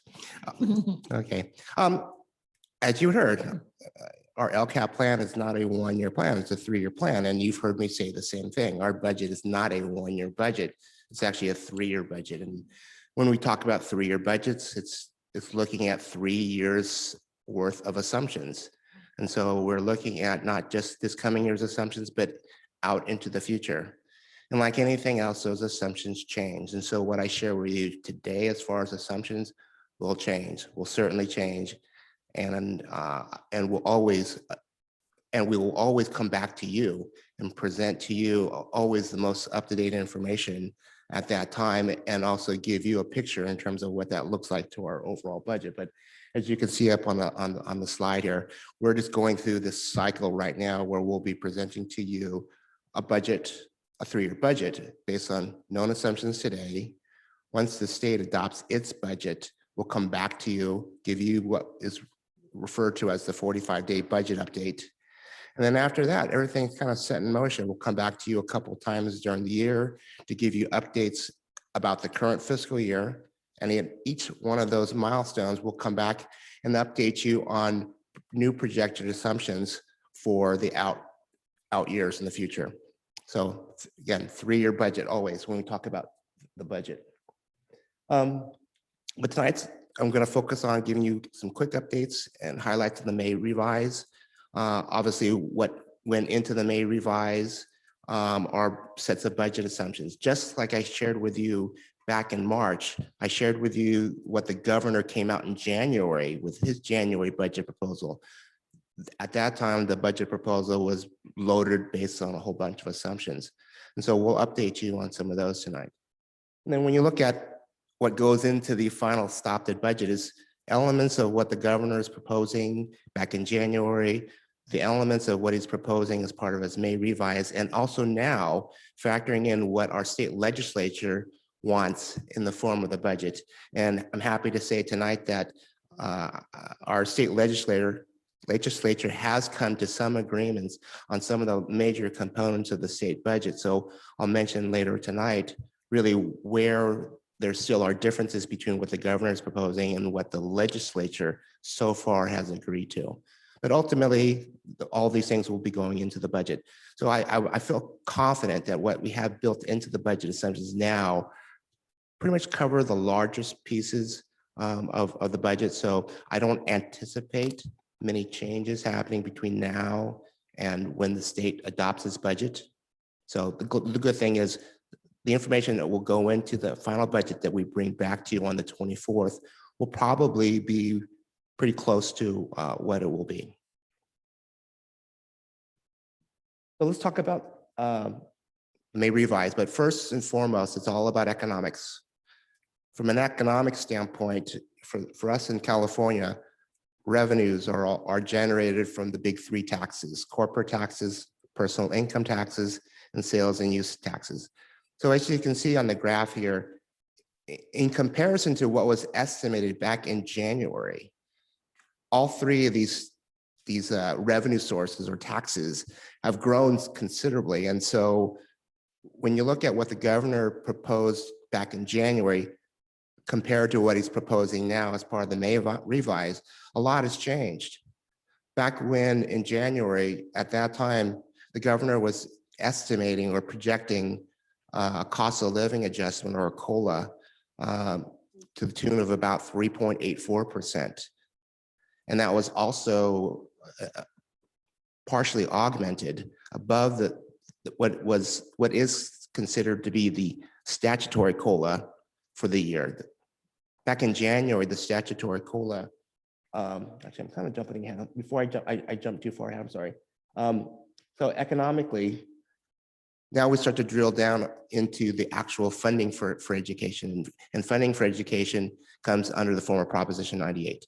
So under Proposition 98, again, we're continuing to see year-over-year increases, but obviously since January, because of those tax increases or those larger tax anticipated increases, what the governor is proposing as part of his May revise is almost $93.7 billion towards funding in education. And then the last part, we won't talk too much about it, but the Legislative Analyst Office, they're the bipartisan consultants or advisors for the legislature in the form of fiscal and policy issues. They also look at some of this economic news, and then fortunately, they're actually projecting even a higher level amount of revenues than the governor's office. So I just put that there just for some context. But everything that we're proposing and recommending to the board to approve with our board will be based on the governor's May revised provisions. And then this last slide here, this kind of shows historically where we are as far as education funding. And so we have reached a milestone. We are funding education now at a level never seen before. And obviously it's long overdue. And I would even say the fact that education is still way underfunded. Even with the current amount of projected funding, we are still not being funded at the level that we expect. But I won't argue the fact that $93.7 billion for education this coming year is a nice to have. And then besides the other parts of the economic news, for us as a school district, our economic situation is solely dependent upon the amount of students that we have, or more specifically, the amount of students that attend class on a given day. And so you've seen and you've heard us talk about, our enrollment.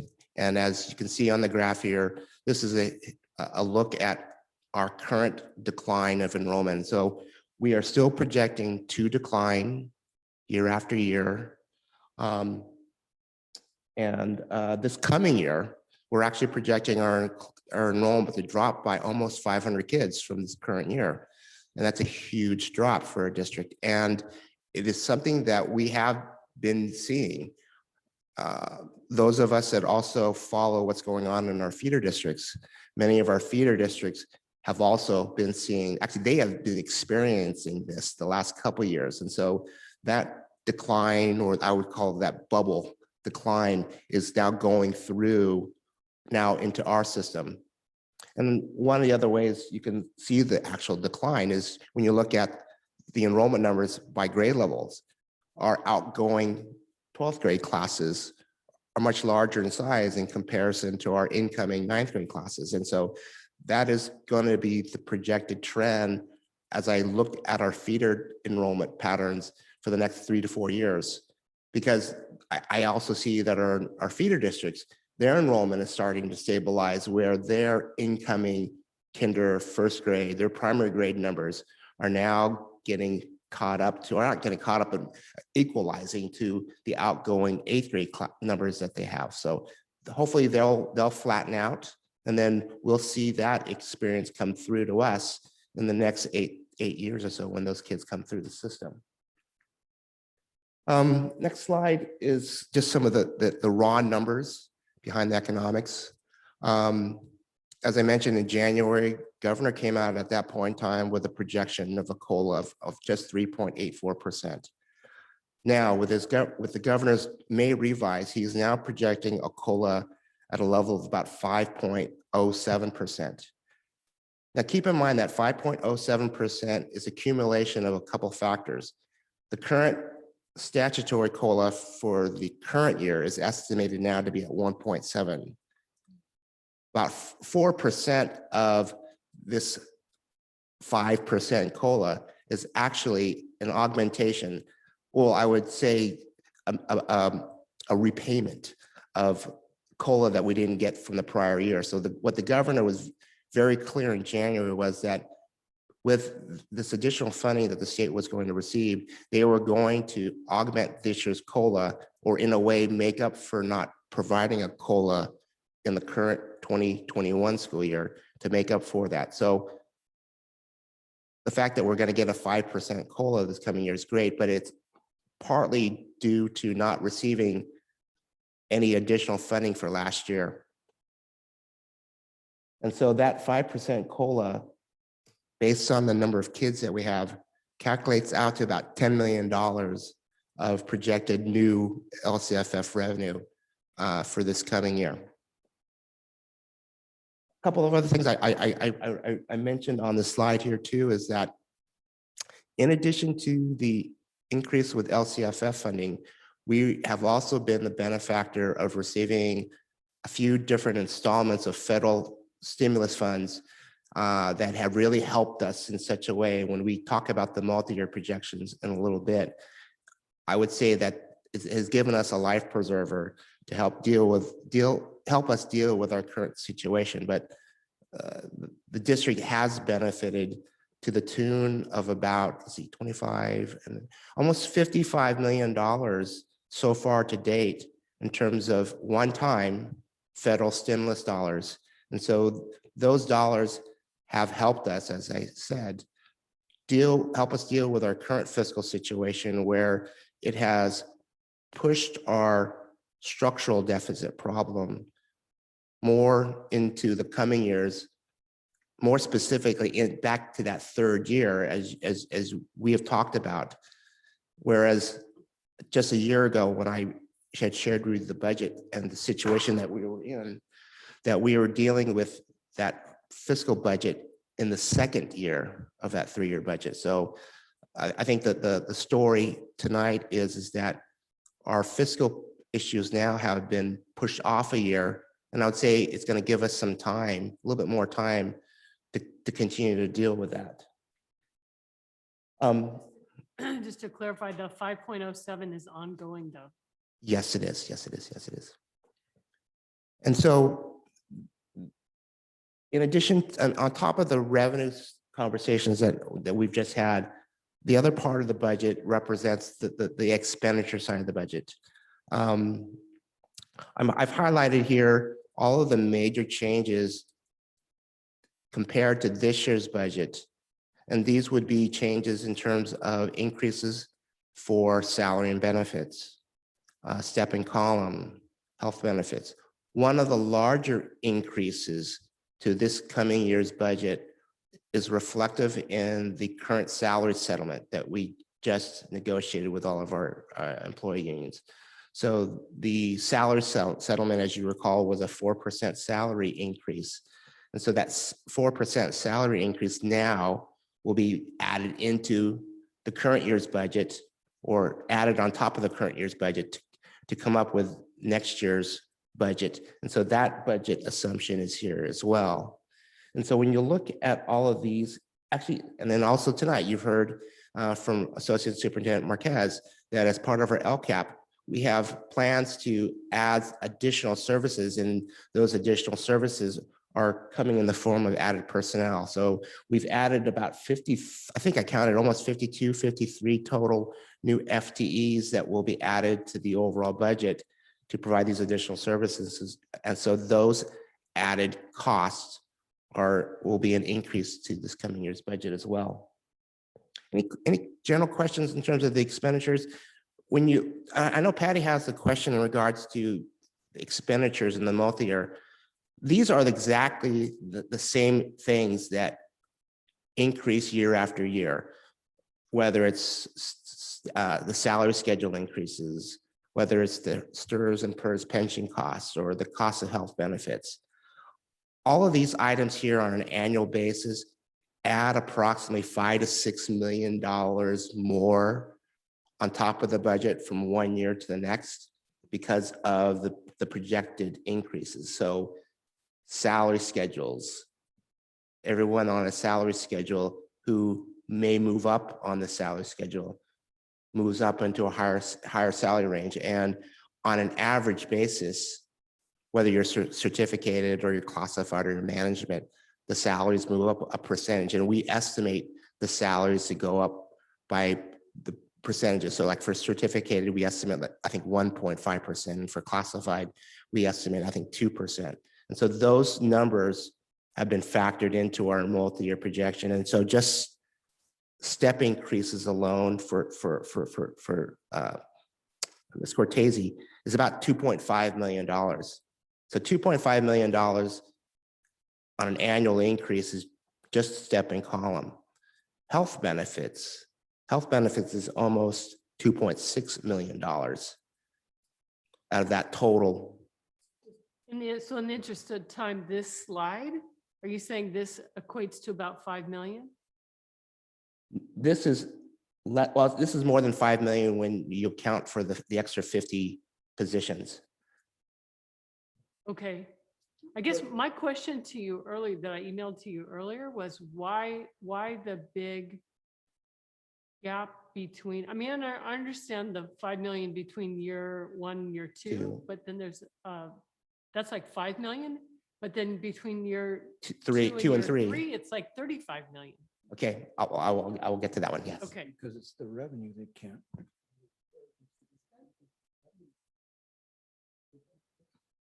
Okay. You don't want to. So No, I'm gonna leave. So with that, this is the segue to the multi-year projection. So before I get into the current projected multi-year projection, I just want to remind everyone where we were just in March, what I shared with you at that point in time, based on the set of assumptions we knew at that time, right? We were already having at that time to have to cut the budget by about $6.5 million going into the 22-23 school year. And then I had shared with you because that third year was going to be added onto our multi-year. When I came back to you in June here, we estimated that the amount of cuts that we would need to add to that 6.5 was about $25 million at that time. So 25 and 3.5, about $31.5 million back in March that we were anticipating that we were needing to cut based on what we knew at that time. And that was before the 4% raise. That was before all the one-time monies. That was before the 5% COLA. So now, voila. Doesn't work.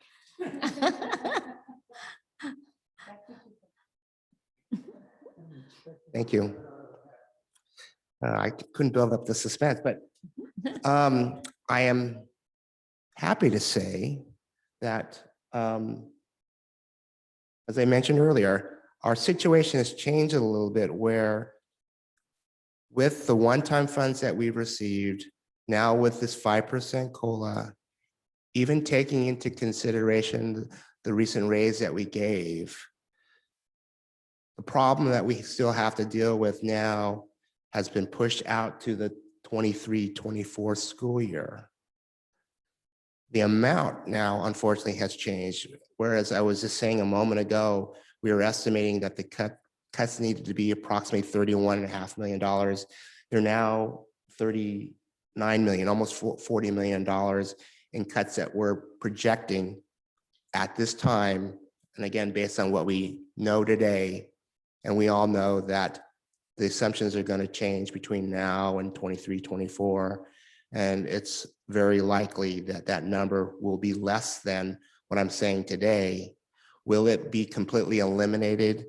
It's hard to say. I would venture to say that the economics may not change that much to completely eliminate that entire amount. But as I said, we now have more time. We have the benefit of, I would say, another year to deal with this. And then you will always hear me say too, is that our budget is assuming that we spend everything at the end of the year. And we know we don't spend everything at the end of the year. And we also know that we have a lot of positions that unfortunately we're not able to fill all the time. And so we know we'll have savings from unfilled positions, but as long as those positions exist, we have to continue to budget them. And so they will always be in the budget. And what I present to you is with an assumption that we fill them. But the reality part has been that we've not been fortunate to fill them. And so we've been the benefactor in a way by not being able to fill some of these positions to continue to extend our situation. So really we are in a better place knowing that one, we have been able to leverage these one-time dollars to help buy us some more time. But the problem still relies, it's the problem that we still have is that we need an ongoing source of revenues. We cannot continue to rely on one-time revenues, especially, the fact that because of this pandemic, we've received a lot of these one-time dollars to help us get us back to in-class learning. So tonight, again, is just talking about the budget here, but also attached to this item is a draft of the fiscal solvency resolution. So the fact that we're going to be asking the board to adopt the budget, we will also need you, or the county will require us to provide to them a commitment in the form of this fiscal solvency resolution to say that we are committed to addressing this structural deficit in this amount of time that we're giving ourselves to provide a balanced budget. So the resolution is for your information tonight. We'll bring that back for the second meeting as well. But what does that mean in terms of positions? And this is the part that none of us like and none of us would like to have any talk about, but to show what the equivalent of $39 million would be in the form of FTEs, this would be the breakdown.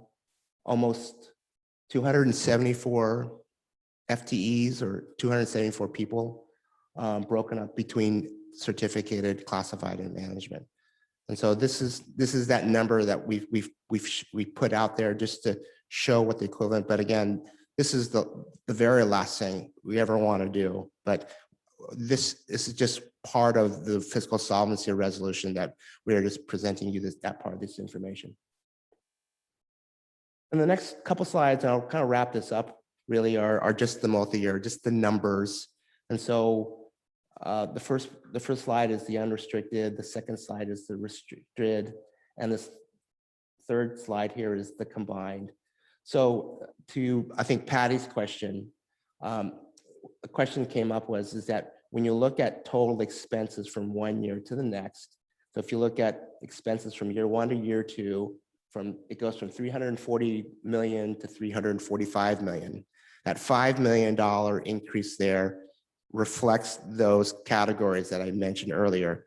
The annual increases for step and column, the annual increase for health benefits, the projected annual increases for STRS and PERS, the projected increase for property liability, the projected increase to special ed. And so the same thing then. Child nutrition services. And the same thing goes for the increase from years 2 to 3. Now, on my third year expenses, the 300, oops, I can't see it myself. The $310 million that's projected to be expended, that $320 million is already taking into account that we have removed $39 million of prior year expenses. So imagine that we don't assume the $39 million RIF being taken out of the budget. The projected expenses for year 3 would have been about $350 million. So $350 million in year 3 is only about $5 million more than the projected expenditures for year 2. So that $5 million difference there would have been, again, those same categories.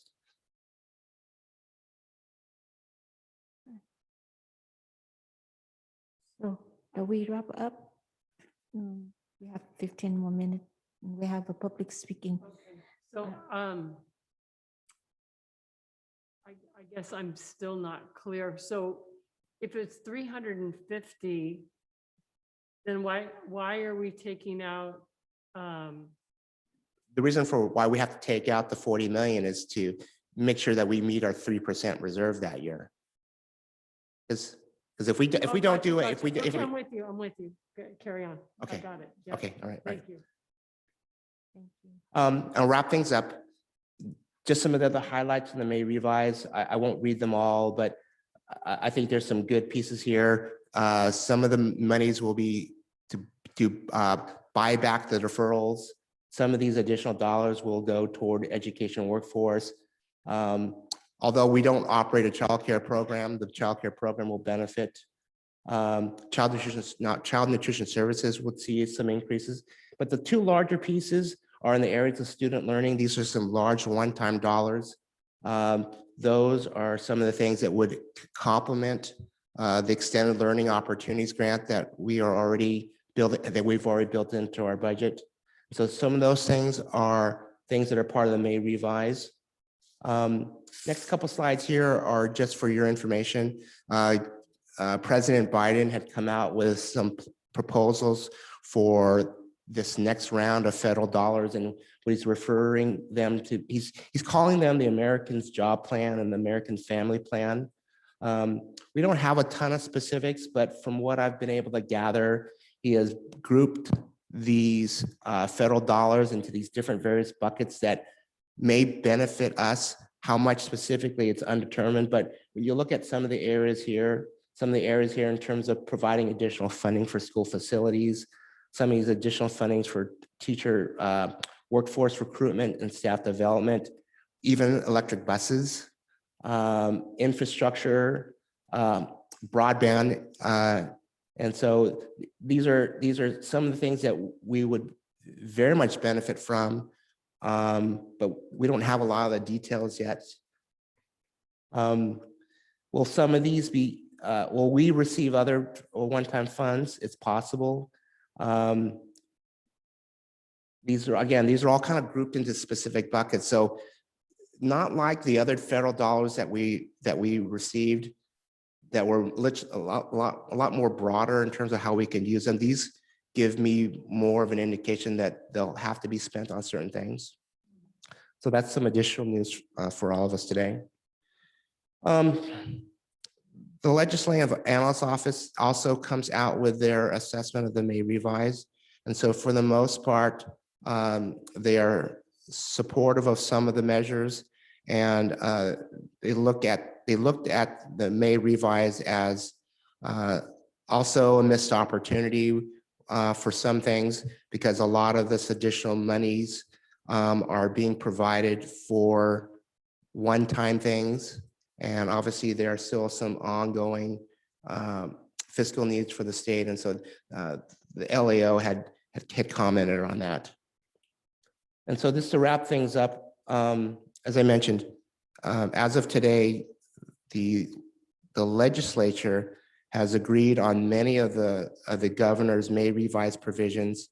They've all agreed on the 5.07% COLA. They have agreed for most of the others. However, they have revised some of the spending amounts and have lowered some of those allocations for some of those other programs. So I guess to summarize all this, as I said, I think some of the major elements of the governor's May revise, the ones that we have put into our budget, will probably be there by the time the state enacts the budget. The question will be is, will there be any reduction in the amounts that what we're budgeting for? That will be an adjustment that we'll make to the budget at that point in time. So I'm happy to, at this time, to entertain any questions, but we'll come back to you on the 24th with the final adopted budget. And as I mentioned, there's probably not going to be much of anything that will be changed to it as of now. But I just want to leave that open as something, if something was to come up tonight, or if the board tonight wanted us to completely use a whole different set of assumptions, and we would be coming back with those changes. Thank you for your presentation, as well as Sylvia Palayo. I want to move on to 9.04, which is the, we now hold a public hearing, which is scheduled at approximately 10:20 regarding the proposed budget adoption for 2021-2022. I'm calling testimony once, twice, third, and final call for testimony. Public testimony in this matter is now closed.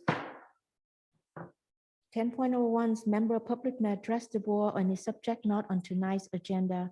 However, provision of the Brown Act, Government Code Section 54954.2a and 54954.3 preclude any action. As an unagendized item, no response is required from the board or district staff, and no action can be taken.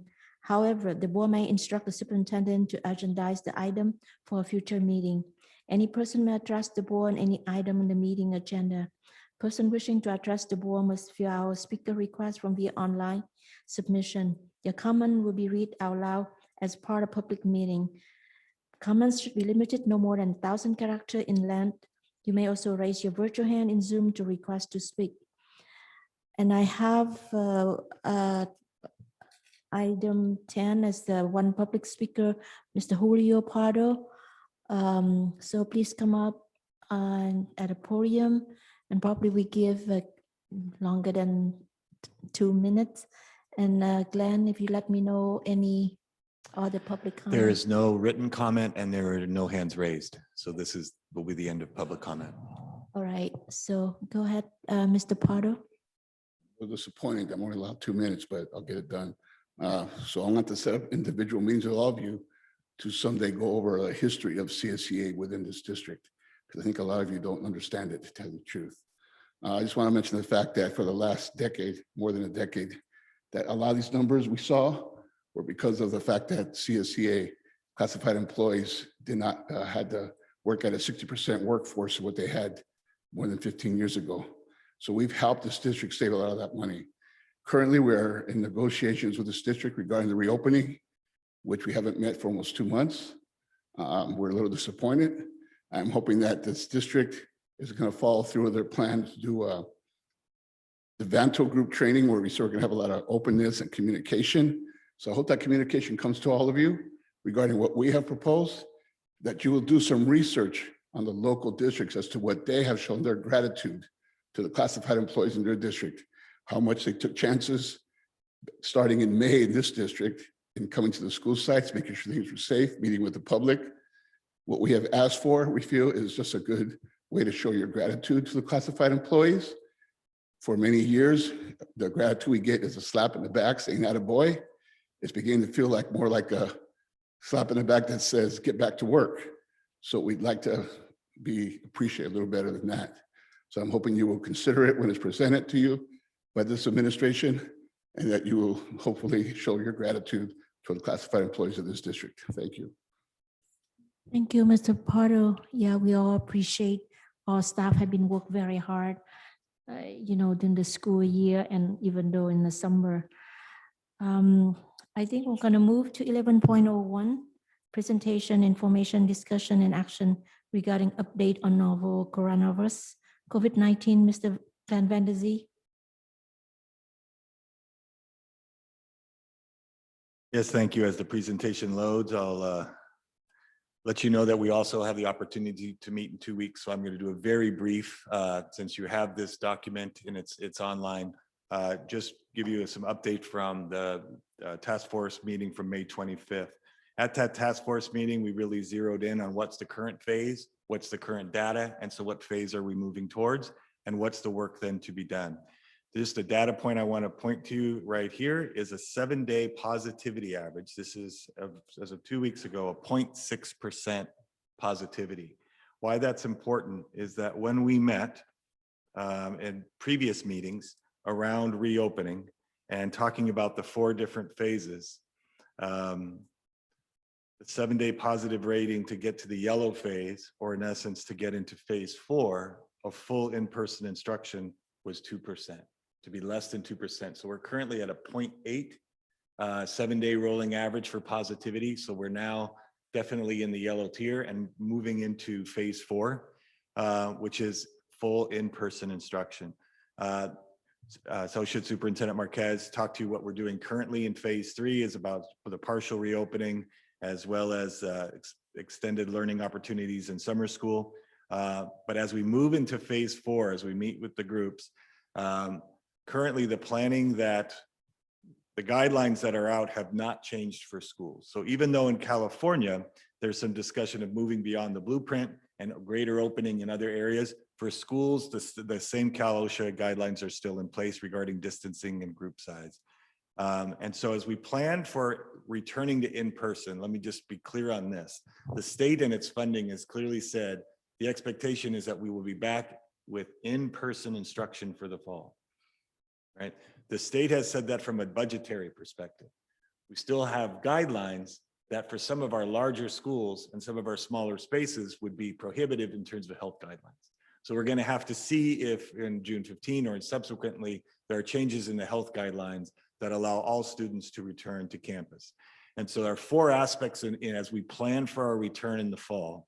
We're gearing in on just 4 aspects that we want to ensure. 1, ensure safety in terms of our procedures. Our testing it's great. We hear about 0 positives every day from the local testing we're doing in school.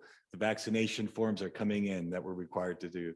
Second, we're a focus on wellness and mental health. And that's why you do see in the LCAP and with our extended learning opportunities, those additional social workers, because the time is now to provide that service. 3, as we start looking now to establishing the learning environment, we're going to have to see with the guidelines if it's a full return. Currently, for B, the state is offering an option of full return and then some form of independent studies for students that opt not to come back. But I have to tell you, there's strings attached. There's board policies that would have to be brought to you to formalize that. And the guidelines still are not clear and established, right? From the state coming to us.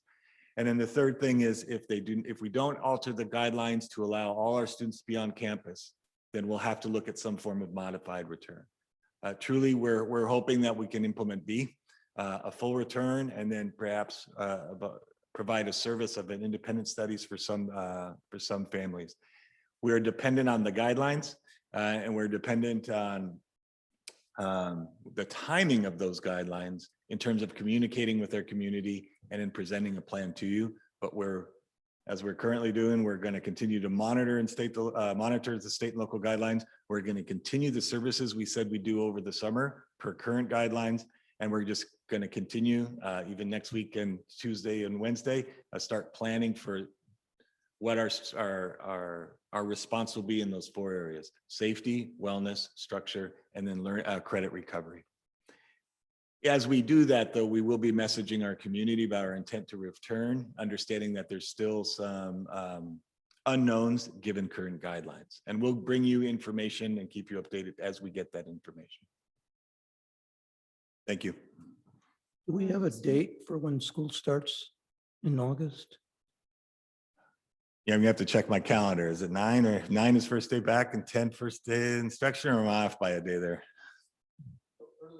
Early August, yeah. Wow. Okay.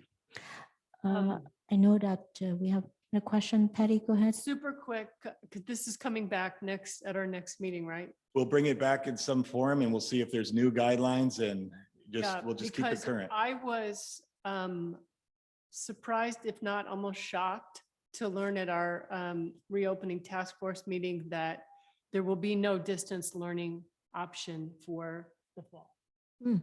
That's correct. Independent study, which is very, very different from distance learning. And we have been talking about keeping a distance learning option available for the students and for the staff who need or prefer that. And so I think we need to make sure that if I'm under that impression, I've got to believe that several of our parents are and students. And that's why in our same. communications, we're going to have to be very direct and explicit that independent studies is something even very much different than what they experienced in distance learning and should not hold that as an expectation, as the state has not given us the authority to make that an option. I think we need maybe 10 more minutes because, I don't think we can go through this. I think I need a motion from our board colleagues, so we extend another 10 minutes because we you need another 20, quite frankly. I think you need another 20. you need 20 more minutes 10:50. to 10:50. Okay, all right. So move, or did you? Make Okay, 11. 11. You can still finish in 20. Okay, if we finish early, then good. Okay, let's, who has the motion? Okay, Brian, second, Mr. Herrera. Bruce, how do you vote? No action taken on this item. This was just a presentation. But we're voting on Well, extending this the for meeting. extend the Oh, I'm time. sorry, my bad. The extend the time. Board President, Yes. can I just add something very briefly? So your board bylaw says that a board meeting could be extended only once during a meeting. Oh. This would constitute a second time. Uh, But given the We urgency. actually aren't able to hear anything you're saying right now, or just. Okay, so what, so. You said what? So it appears that some of the items are of an urgent nature. So I would say in the interest of Before- necessity, it's probably important that this business get done. But I just want to make sure that there's that understanding regarding board bylaws. And to the extent anything can be continued to the later June meeting without any risk of harm to the district, I would suggest thinking about that as well. Thank you, So we- Rogerio. We have to remember, we can only extend once, so we should Right. extend more than we think we need next time. So then we need to refer, I don't know which item that we can refer until next time. Just go? Yeah. Okay, all right. Okay, so 11.01, we don't need action. We need Okay. action. 11.02, discussion and action to adopt proposed second amendment. For approval. Bruce, how do you vote? I approve. All in favor, please say aye. Aye. All right. 11.03, discussion and action to adopt resolution 2021-36 in support of California broadband legislation. Either just make a motion or carry it to the next meeting. Move for approval. Second. Bruce, how do you vote? I approve. All in favor, please say aye. Aye. 12.01, discussion and action regarding uniform behavior response, UBR metrics. Move Madam to President? approve. There is Yes. one written public comment on this item.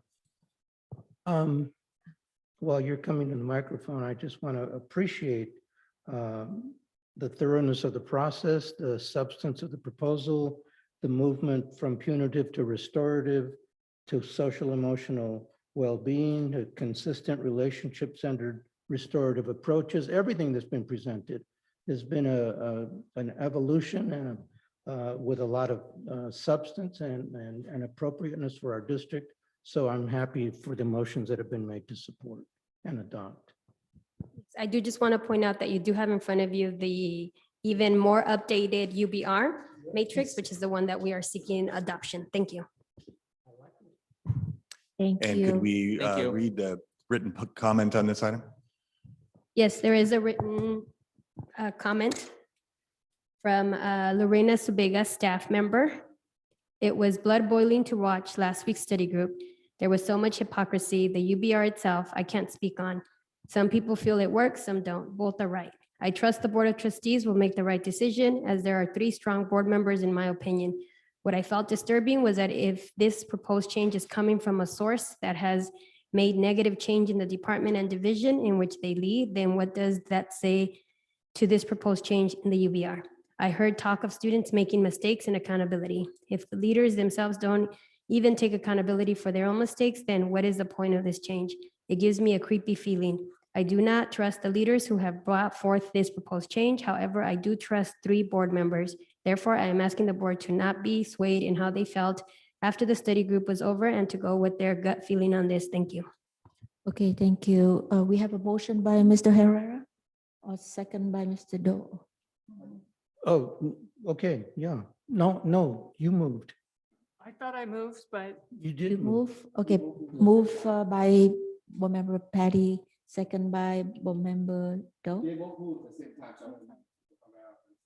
Okay, so Board Member. Herrera second. And I just want to say I thoroughly heard the comment that was just made. We're taking action after many steps, after much input, after arriving at a sense of clarity.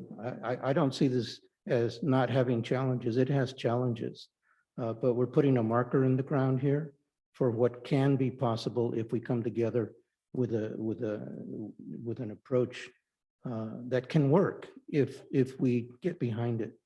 So, thank you. Bruce, how do you vote? I approve. I want to thank you, Board Member Herrera comments and the public comments. All in favor, please say aye. I, Thank you. So took 14.01, 1401 is a standard item. standard asking item, for so your I need approval. motion. Move for approval. Okay, Board Member Chavez, move second by Board Member Patty Cotizzi. Bruce, how do you vote?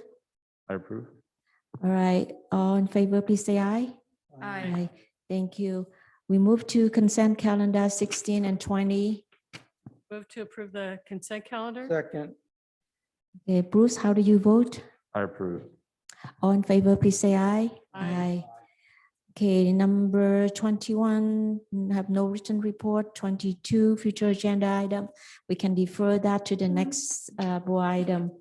So move on to 23.01.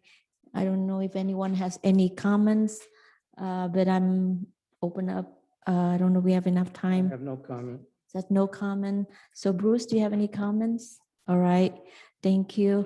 Can I just say congratulations to all of our graduates? You did it. What is this, class of 2021? Yeah. Yeah, congratulations, 2021. class of 2021. Woo. Awesome. Felicidades. Awesome. All right. I know we have a long agenda today, and I really appreciate all your patience. I know that our board will go back to closed session, so I want to extend.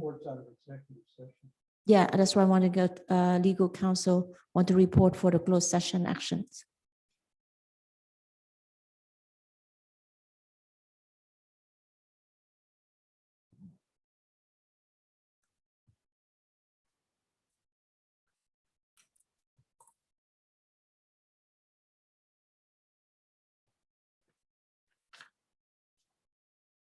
Closed session item 2.07.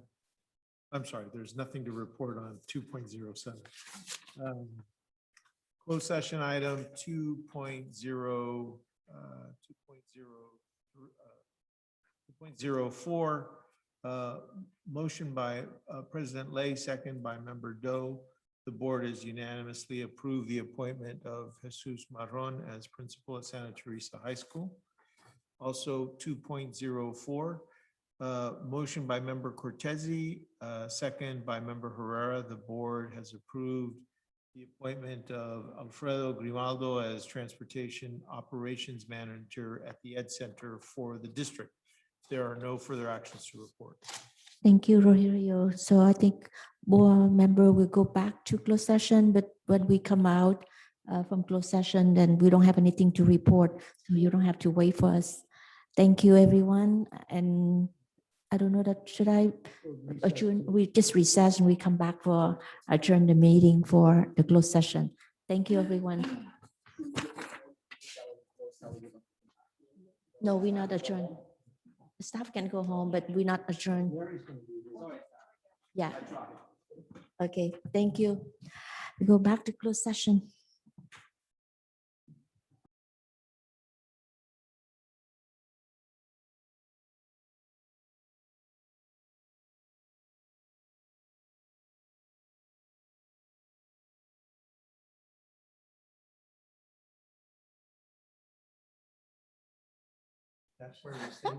Okay, all right.